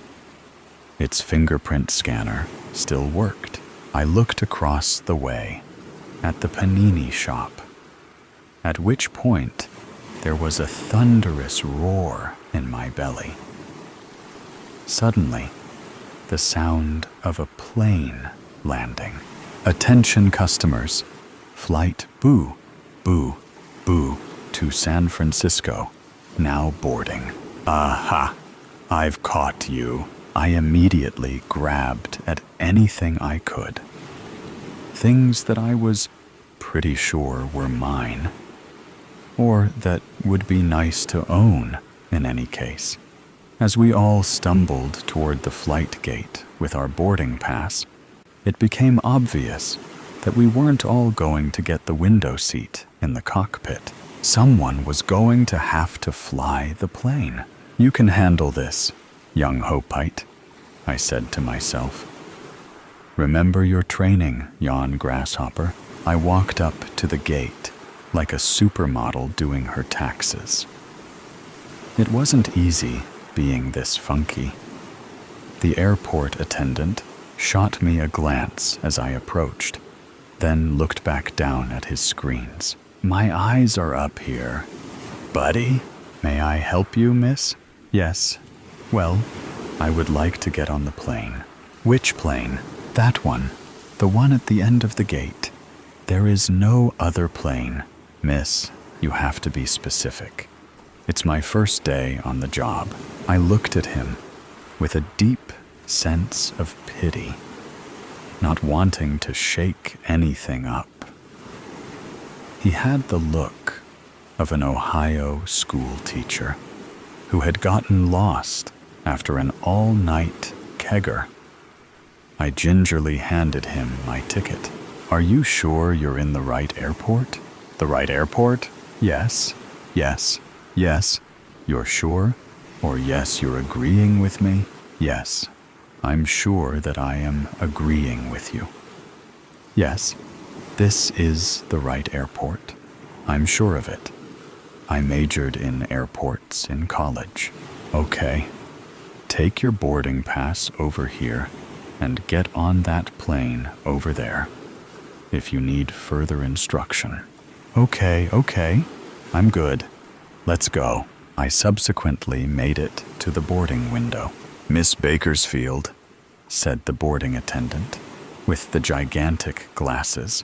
Yes, you've been bumped up to first class. Jesus couldn't have thought of a better ending than that. I kissed my ticket and pressed it to the sky, my bags and body armor hanging off me like the tattered rags of a battered Superman. Where is first class? In the back? I asked in pure euphoria. On the plane. I got on the plane. And what did I see? First class was amazing. The people here were so jelly of my success that I could barely contain myself. I sat next to a young, old gentleman reading a financial newspaper.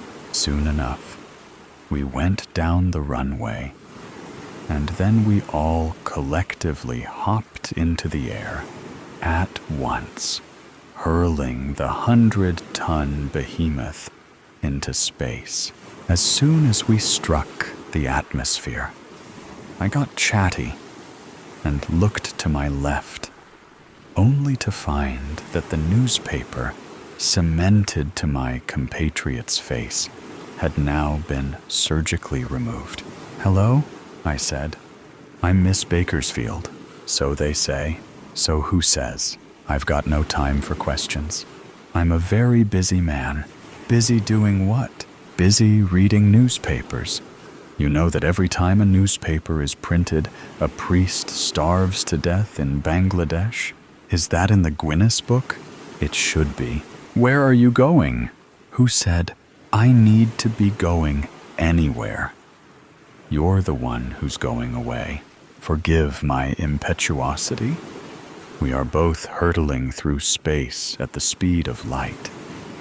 I figured you would be going somewhere. It's all in the mind." "Yes, sir. I agree. It truly is in the mind."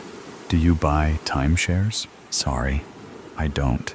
I was asking because I wanted to buy one for myself." "Really?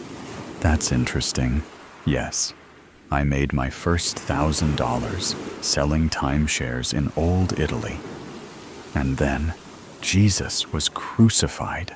He let out an uproarious laugh that could not be mistaken for sarcasm, traveling at this speed. "So," I said, not having understood my place in the scheme of life. "Nurse," he said. "I'm not a nurse," said the flight attendant as she walked by. "What can I get for you?" "Could you bring me my hunting knife?" "Yes, right away." "Hunting knife?" I said. "Yes," he said. "I like to flick my knife when I get nervous."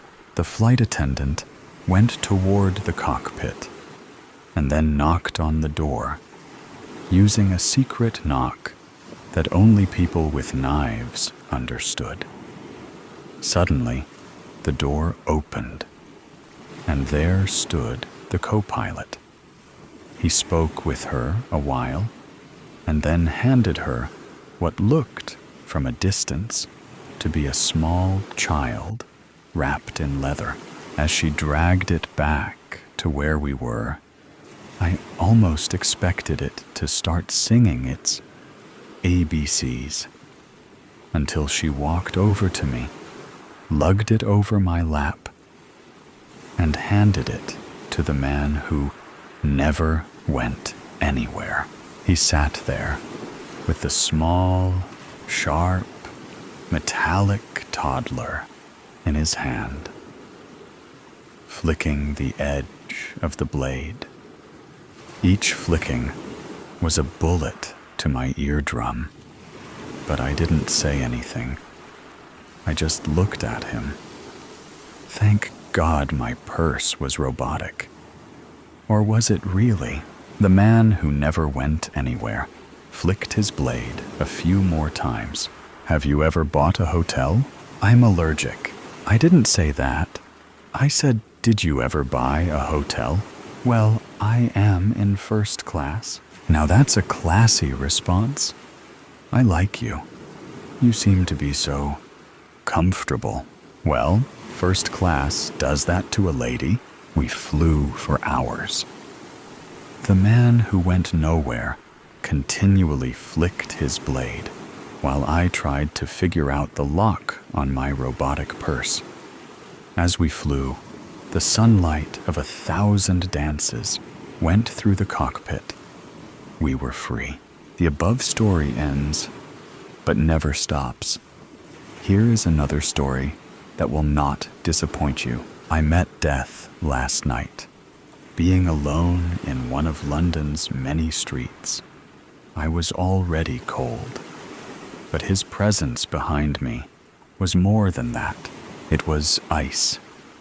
Sharp, hard ice that seared through my flesh, traveled through my blood, urging goosebumps to shoot out of my skin. When I turned down the lonely alley, I regretted it instantly. It was said that he lingered in dark streets, waiting for a desperate soul to pass him by. But still, I had decided to keep going. Arriving in London on the night of my sister's birthday was already fine, but her party had begun at 8 p.m., and I didn't need to look at my watch to know that it was way past that already.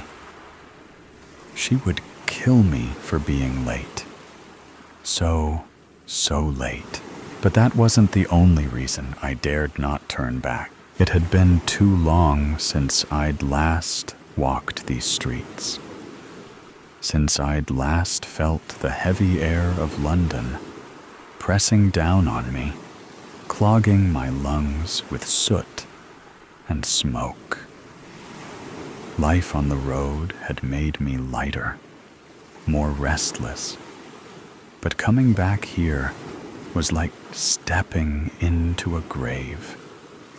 The city had a way of sinking its teeth into you, of making you forget where you'd been and why you'd left.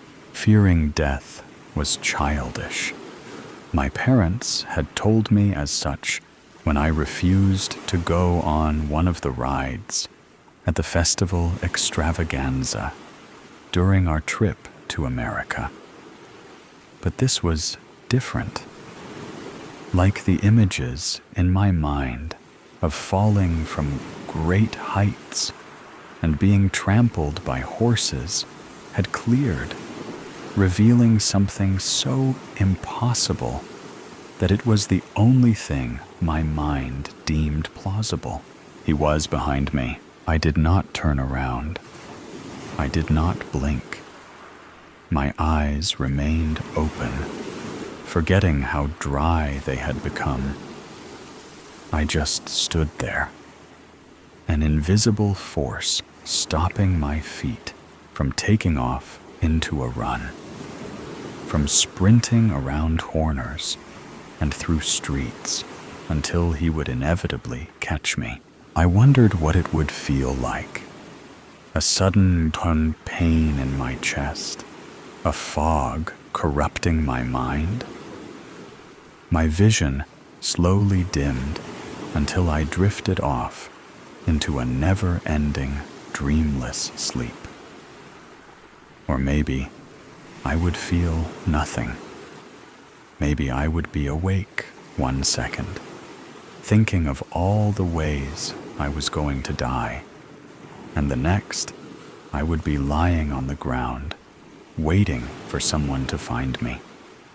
Although by then, it would be too late. No one could ever be saved. The goosebumps grew larger as his presence sauntered towards me, like prey waiting for the predator, knowing that it was neither fast enough nor strong enough to face it. I thought about all those moments I had let slip through my fingers, all those opportunities I had missed out on, all those potential friends, and more that I had hung back from, thinking that I wasn't worth their time. Now, I thought that I should have chosen who was worth my time, for it was going to be shorter than anyone would have expected. And who would have blamed them for thinking I had all the time in the world? I always thought, never did. Always calculated, never acted. Always worried about others, and never spared a thought for myself. Now, just like then, I waited. He was as silent as the night. The once cawing crows and hissing cats were already in mourning. He stood right behind me, dark as a shadow. His breath a gentle breeze against my neck. The single word spoken in a voice rich in charm, alluring me to turn around, to face the predator, but I did not turn around. Still, I did not blink. The feeling in my fingers came back, and I was met with the warmth of coming out of an ice bath into the blazing sun. My feet began to move, the invisible force gone like it was never there. And soon I was running through winding streets, trying to think of anything but what had just happened. I'm late, I thought. I'm so late. And my sister will be mad. I tried to convince myself that was why I was running. Nothing happened. I saw nothing. My breath tore through the night's air as my book struck the slick cobblestones. Gas lamps fought against the choking fog, blinding me. The stray hairs that I had forgotten to shave on my arms stood up as ice invaded my lungs once more. No, please no. I had heard people talk about terror whipping through them, causing them to panic and shake. But that was a lie. Terror didn't come all at once. It came in waves, each one bigger than the last, freezing my lungs and clenching my throat in a vice-like grip. Why did I think that I could outrun him? Why did I think I could outrun the inevitable? I looked down at my pale skirts, now splattered in mud, and refused to look up again. The shock of what I might see would kill me before he did. He made no sound as he approached for the second time. No footsteps, no shift of breath or fabric. Just the sudden, certain sense of him standing before me. Close, too close. My eyes stayed down. I could feel him watching me, the weight of his gaze pressing against my skin like the brush of fingertips. My breath hitched. My fingers curled into the folds of my dress. He said nothing. He did nothing. Just stood there, silent and motionless. The seconds stretched and broke. My pulse thudded in my throat, like the fear in my stomach, mixing with something warmer, darker beneath my ribs. I imagined what his eyes must have been like. Dark, unblinking, tracing the line of my collarbone and the curve of my mouth. Then, just as quietly as he had come, he left for the second time in a single hour. Slowly, cautiously, I dared to lift my head. The street was empty again. mist curling through the dim light. I waited for what might have been seconds or minutes. I didn't know. But I managed to walk again. But I didn't run. I no longer cared that I was late. Finally, I reached it. A tall iron gate, its surface slick with rain that I hadn't realized was falling. A footman in a crisp coat stood at attention beneath a gaslight's feeble glow, his face blank under the brim of his hat.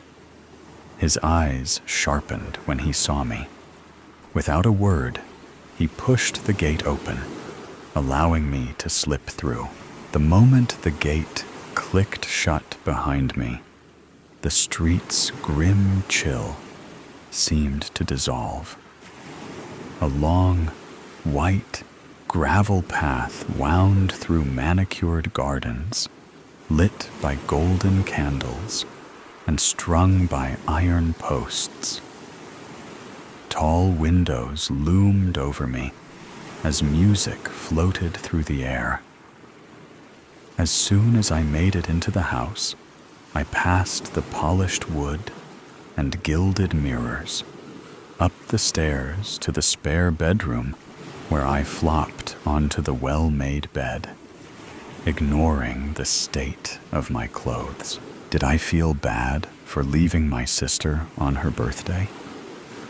Of course, but I just couldn't cope with anyone or anything. I didn't think I could even fall asleep, no matter how much my body craved it. I had spent so long moving from place to place, never staying long enough to leave a mark, never bothering to make ties. I told myself it was because I liked the freedom, the open road, the thrill of waking up in a new city with new faces. But the truth was simpler. It was easier not to care when you knew you wouldn't stay long enough to the death of the artist. People file, though, galleries like they're waiting in the queue at the pharmacy. Ooh, I hear someone say. I like that one, pointing at a depiction of the artist being ripped to shreds in the war-torn jungles of Vietnam, like it's a new type of corn plaster she's thinking of taking for a spin. Most people move at a bureaucratic pace, past each frame. Tick, tick, tick. It makes sense if you want to see as much as you can. As the factoid goes, if you looked at each painting in the Louvre for just 30 seconds, it would take over 8 days to see them all. Nobody has that much time. I sit at the other end of the spectrum. I want to find artwork I'm entranced by. And when I do, I offer myself up for captivity. Captivate me, I say, as I look at it loudly close up and quietly from a distance. I look at it in and out of focus. I close my eyes to try and recreate it in my mind. Then I look again. I look at the little corners that the artist probably thought nobody would focus on, or at that figure in the background, doing an impression of being incidental. I sit at bench 40Q in the Turner Contemporary, Margate. The painting I'm looking at has been in the gallery's permanent collection for 1183 days, and I've been here for most of them. Not in this spot the whole time. I'm not a lunatic. I do know the security guards by name, though, and they me. Trev, Stu, and Gaz have all added me on Instagram. Gaz has a great side hustle in bespoke, oversized macrame pieces. The gallery is on my way to and from work, and my twice daily visits to this painting have been a helpful pause, an inhale, exhale, as I take my own bureaucratic steps. So I feel like I've put in enough hours to generalize a little bit about gallery goers. The painting I sit in front of is called The Success of Icarus. It's a trans avant-garde painting. That is to say, it's bold and expressive. It tells its story with drama. Icarus doesn't fall. He rises. His arms stretch out to the sun. He is enveloped in white light, and his feathers begin to fall away. But his face is ecstatic. I've always thought he looks like someone at the top of a roller coaster, eyes wide with exhilaration, anticipation, and fear. The sea lies below him, painted in pale, insignificant colors, the waves soft and cushioning. It's 36 by 48 inches, oil on canvas, and an absolute smash hit. I'm not quite telling the truth. It's not trans avant-garde. It's actually a response to the trans avant-garde movement. But now, we're really counting brush strokes. It doesn't matter. The only place it ever mattered was during my PhD. One gallery goer reads the accompanying text for longer than he looks at the painting. I know it off by heart. The Success of Icarus, Hilary Vale, 1981. Oil on canvas. Vale reimagines the myth of Icarus, portraying him not as a tragic figure, but as a symbol of elation and freedom. With vibrant colors and dynamic energy, this celebratory painting challenges our shared narratives, focusing on flight rather than fall. The artist requested multiple revisions of this piece, leading to legal action by the gallery before the final version was completed in 1988. I check my phone. 8:46, already 1 minute late. I stand up to go. "Cheerio, Nate," says Trev. "Bye," I say, and stop. I step closer to Icarus, narrowing my eyes. Is that... I lean in. Maybe it's because I've been thinking about all the changes Vale made. But I swear, there's something different about it. Next to Icarus's mouth, where the feathers are beginning to scatter amongst the confusion of barbs, there's an unfamiliar shape. It looks a little bit like a teacup. I immediately dive down into the reservoir of Vale knowledge within me, but come up disappointed. I thought I knew every brush stroke, but Vale can still surprise me. I keep thinking about the teacup all the way to work, thinking loudly up close and quietly from a distance. It puzzles me. When I left my PhD, I had 2 criteria in my job search. It should offer me enough spare change for the 1 kilo tubs of kimchi, and it should be at least 99% conflict-free. I appreciate that there will always be some disagreements about the correct biscuit to have in the office, which I allowed 1%. I became a finance administrator at the Arts Center. Processing invoices, I thought, would be safe territory. Unfortunately, the artists who work for us don't care about submitting neat and accurate expense claims. And the people who owe us money don't really want to pay up. It's been 3 years.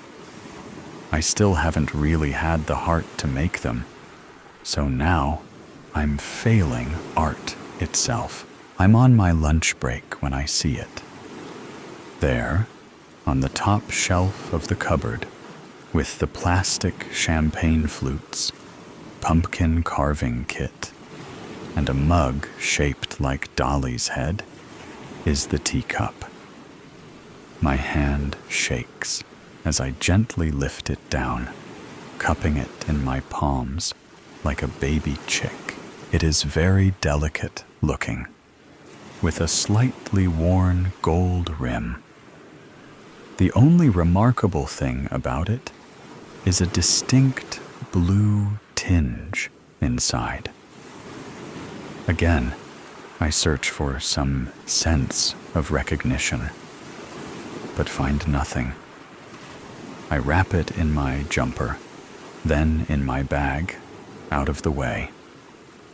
All afternoon, I'm tempted to Google Hillary Vale blue teacup, but don't, partly because I want the satisfaction of decrypting the enigma, and partly because I'm worried I'll stray into territory NSFW. When did I discover Vale? I was 14, an age where I loved things absolutely, before caution and caveats got in the way. We were studying a painting by Theodore Redgrave, a friend and artistic contemporary of Vale. Burned bright, died young by suicide. Small oeuvre, huge potential, all lost. My teacher couldn't miss me having a screechingly obvious, pivotal moment in his second period Tuesday art class. If you like this, check out Hillary Vale. There's a lot more to get into, he said, in the same voice he'd use to suggest that I might want to put the lids back on the pens. I did a quick search for Vale's work. When I got home, I stayed up all night looking at it. I loved it. Loved the look of it. Loved his insistence on choosing the vibrant. Already at 14, the world's narratives felt familiarly miserable. Vale said, "Fuck that." Vale made me feel more me. I loved The Last Laugh, in which rainbow confetti erupts from the mouths of diners, laughing in the face of death. I loved Gutterfolk, a mid-'80s depiction of nurses providing hands-on care to an AIDS patient. I loved The Divine Mess, a vivid celebration of celestial chaos. I loved Hercules in Lace, in which the hero, draped in soft pink material, holds a club in one arm and cradles a baby in the other. I loved Sebastian, in which the saint looks too bored with his suffering to feel it. And of course, I loved the success of Icarus. That night, my heart pumping neon red blood through my body, I'd looked up Vale himself. Still alive. Not just that, contactable. I wrote him an email to say, "Thank you, thank you, thank you." When I arrive home from work, I put the teacup on the top shelf of my own cupboard. It is hardly in danger from my part cat, part cushion icky, but it feels right to try and keep it safe. All right, Gaz. Afternoon, Nate. Been at the macrame again then?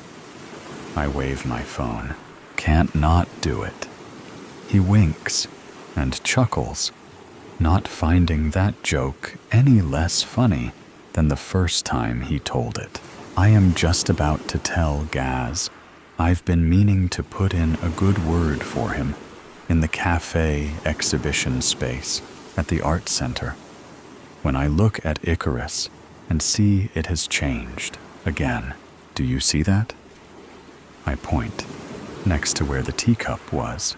What? It looks like a bottle, a tiny bottle, pouring. See it?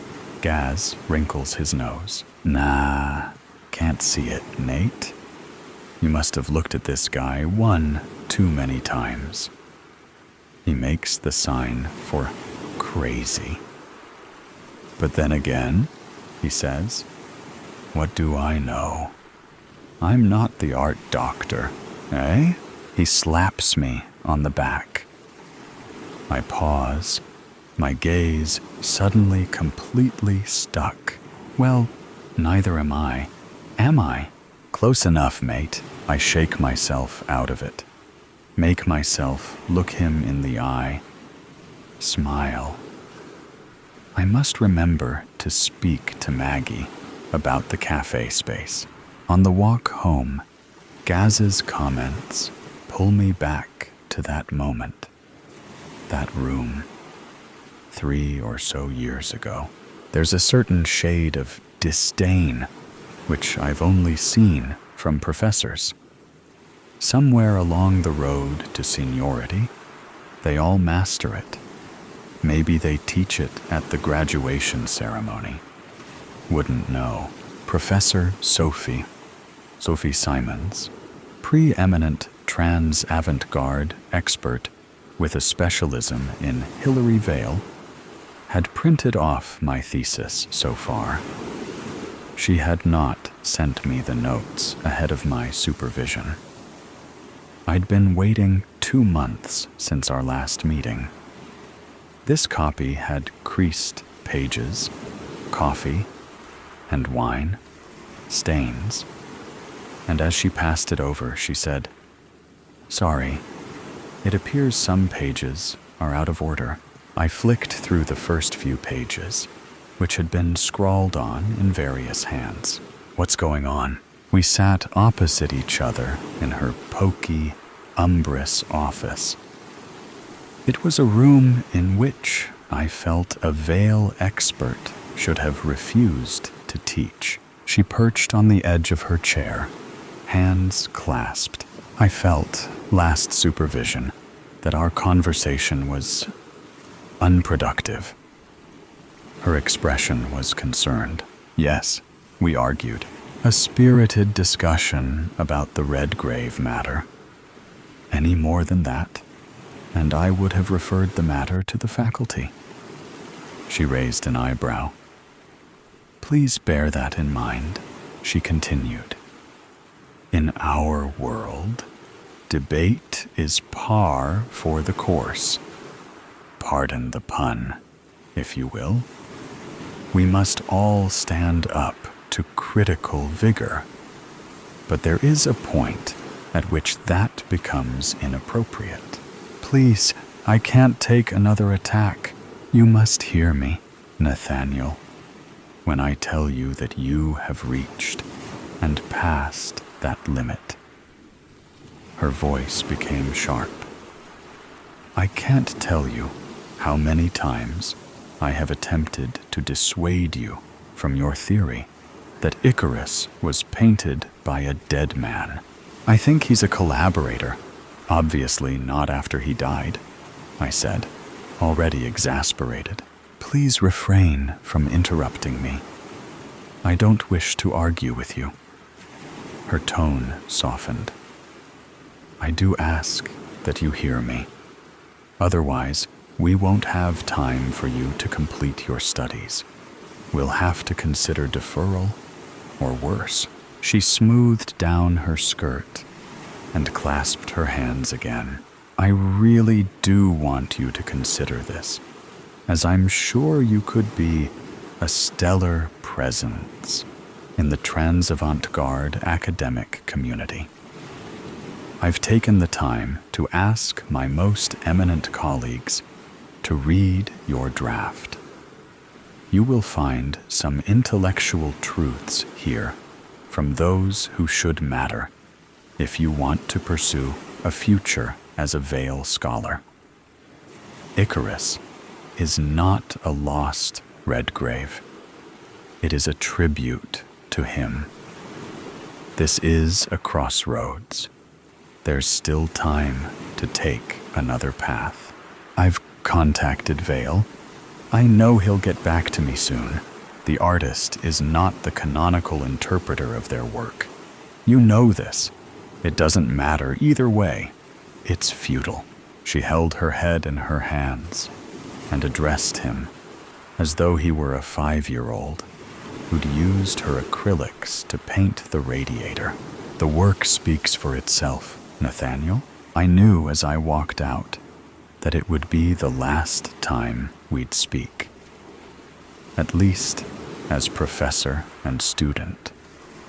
Even if I picked some other central argument, with this thesis trick, she'd done a bang-up job of preemptively raising my reputation. I'd expected the worst, but even this didn't prepare me for the ambush when I read the notes. Inchoate notion of Vale's context. Gutterfolk is 1987, not 1986. Fundamental misapprehension of Vale and Redgrave's styles. Absolutely, Stephen. Couldn't agree more. You must abandon this notion. And one which simply said, "Ha, I'm so deep in memory, I nearly miss the small bottle. It's peeking out from a pile of discarded food packets by my bins. It's made of thick blue glass with a floral pattern. I have a battle with the cork stopper, but eventually I'm victorious. The inside smells of bitter almonds. I quickly replace it. I know very well what Redgrave drank to kill himself. What I don't know is why it's in my possession. I walk home quickly and put it on the shelf next to the teacup. Vale wouldn't have spent time on grim thoughts. So after Professor Simons and I uncoupled, I tried my best not to ruminate. I hadn't won over the establishment, and the artist had not validated my theory. But no one died. Just my ambitions, and the plan for the rest of my life. As I look at Icarus this evening, I get as close up as I'm allowed. I trace my finger in the air over the brush strokes of the impossibly textured sea, a palimpsest. I look at the eyes, which bear a hint more definition than Vale's usual style. They look wider, more fear than exhilaration in them today. As I scan the sky, I see them all. The teacup, the bottle, and holding the bottle, a hand, not Icarus's. I think about my solitary park walk home and bite my nails. "Oh, right, Nate," I hear Security Stu call. "Heard you got Gaz his first exhibition." Maggie had loved the idea of macrame. Apparently, cord is in. He shakes my hand vigorously. "Good lad. About time Gaz got some recognition for his strings." "No problem," I say. Evening, Stu. I glance at Icarus one last time before leaving. I can't help but see the hand. The little finger sticks out. Jaunty. Camp. I wonder if I'll make it home. I'm really glad I put the bottle of cyanide where Icky can't get it. I'm close to the park when my phone begins to ring. It says unknown number, but I know who's calling. I answer. Hillary Vale? That's right. Hearing such a familiar voice addressing me feels like seeing the eyes of Icarus turn, slowly seeking to fix directly on mine. You emailed me a long time ago. Sorry it's taken me so long to reply. You really don't have to, I say. He laughs, and even though now I know what I know, I still feel a rush, an aurora surge within me. I sent you some emails more recently. I could have done with a reply to them, too. I pause. Regrave painted Icarus, didn't he? It takes a while for Vale to reply. He was more of a collaborator. But yes, we made it together. I'm back in the office. I'm telling Professor Simons. I imagine her face, those clasped hands, gripping on to the last moments of her illustrious reputation. I've still got the thesis covered in vicious marginalia. I could publish it. Watch as they all turn on each other until I realize they won't believe you, he says. I imagine myself actually trying to explain the situation and realize that I have no evidence. I am only Mr. Nate Crow, an embittered conspiracy theorist, trying to tarnish the memory of a living legend. Why do you think I've revealed this to you? Keep the trinkets. The police won't want them. I can hear him smiling. You murdered your friend, I say. Why? To live, Nate, he says. I had no choice. Think of my life with him still around. He was always the better artist. It was a fine margin. But there it was. Every award, every exhibition opportunity. He was there around every corner, winning it all. I always thought I could achieve more, do better, outrun him like Atalanta, until he painted Icarus. When I saw it, how remarkable he had made my vision. That's when I knew I'd never be legendary with him around. I was great, but he was greater. And so, his voice became a forced rasp. I needed to be the sun. Why tell me at all? I ask. Nate, it's been 40 years. You've seen from my art how I've struggled to avoid these encroaching shadows, with no way to unburden myself. But now I have you, and you finally have me. He ends the call.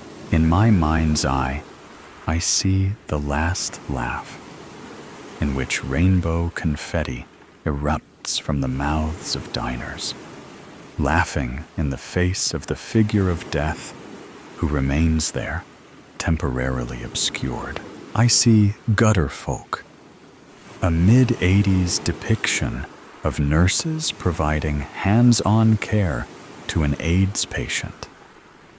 And it suddenly feels like performative empathy. I see the divine mess, a vivid celebration of celestial chaos, where noise drowns out the clarity of truth.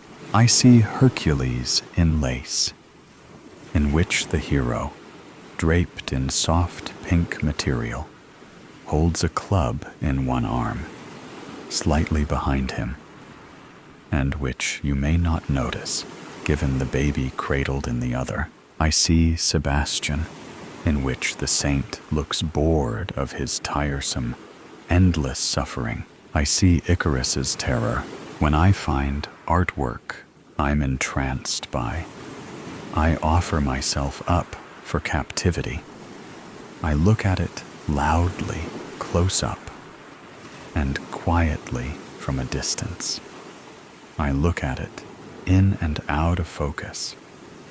And there, that's me, in the corner of that park scene, doing an impression of being incidental. So today's story has come to an end. Or perhaps it never really ended. There are mysteries still there, questions still unanswered, and sometimes things that seem to only exist in stories can creep into reality in unexpected ways. Are you sure that when you turn off the sound, everything around you will still be normal as before? Or is there something watching you? Either way, always remember that these are just stories, or at least we want to believe that they are. If you like moments of suspense, tension, and breathlessness, don't forget to follow me so you don't miss the next stories. And next time, when you come back, make sure you are ready, because what awaits you may be even scarier than you thought. See you again if you still have the courage to continue listening.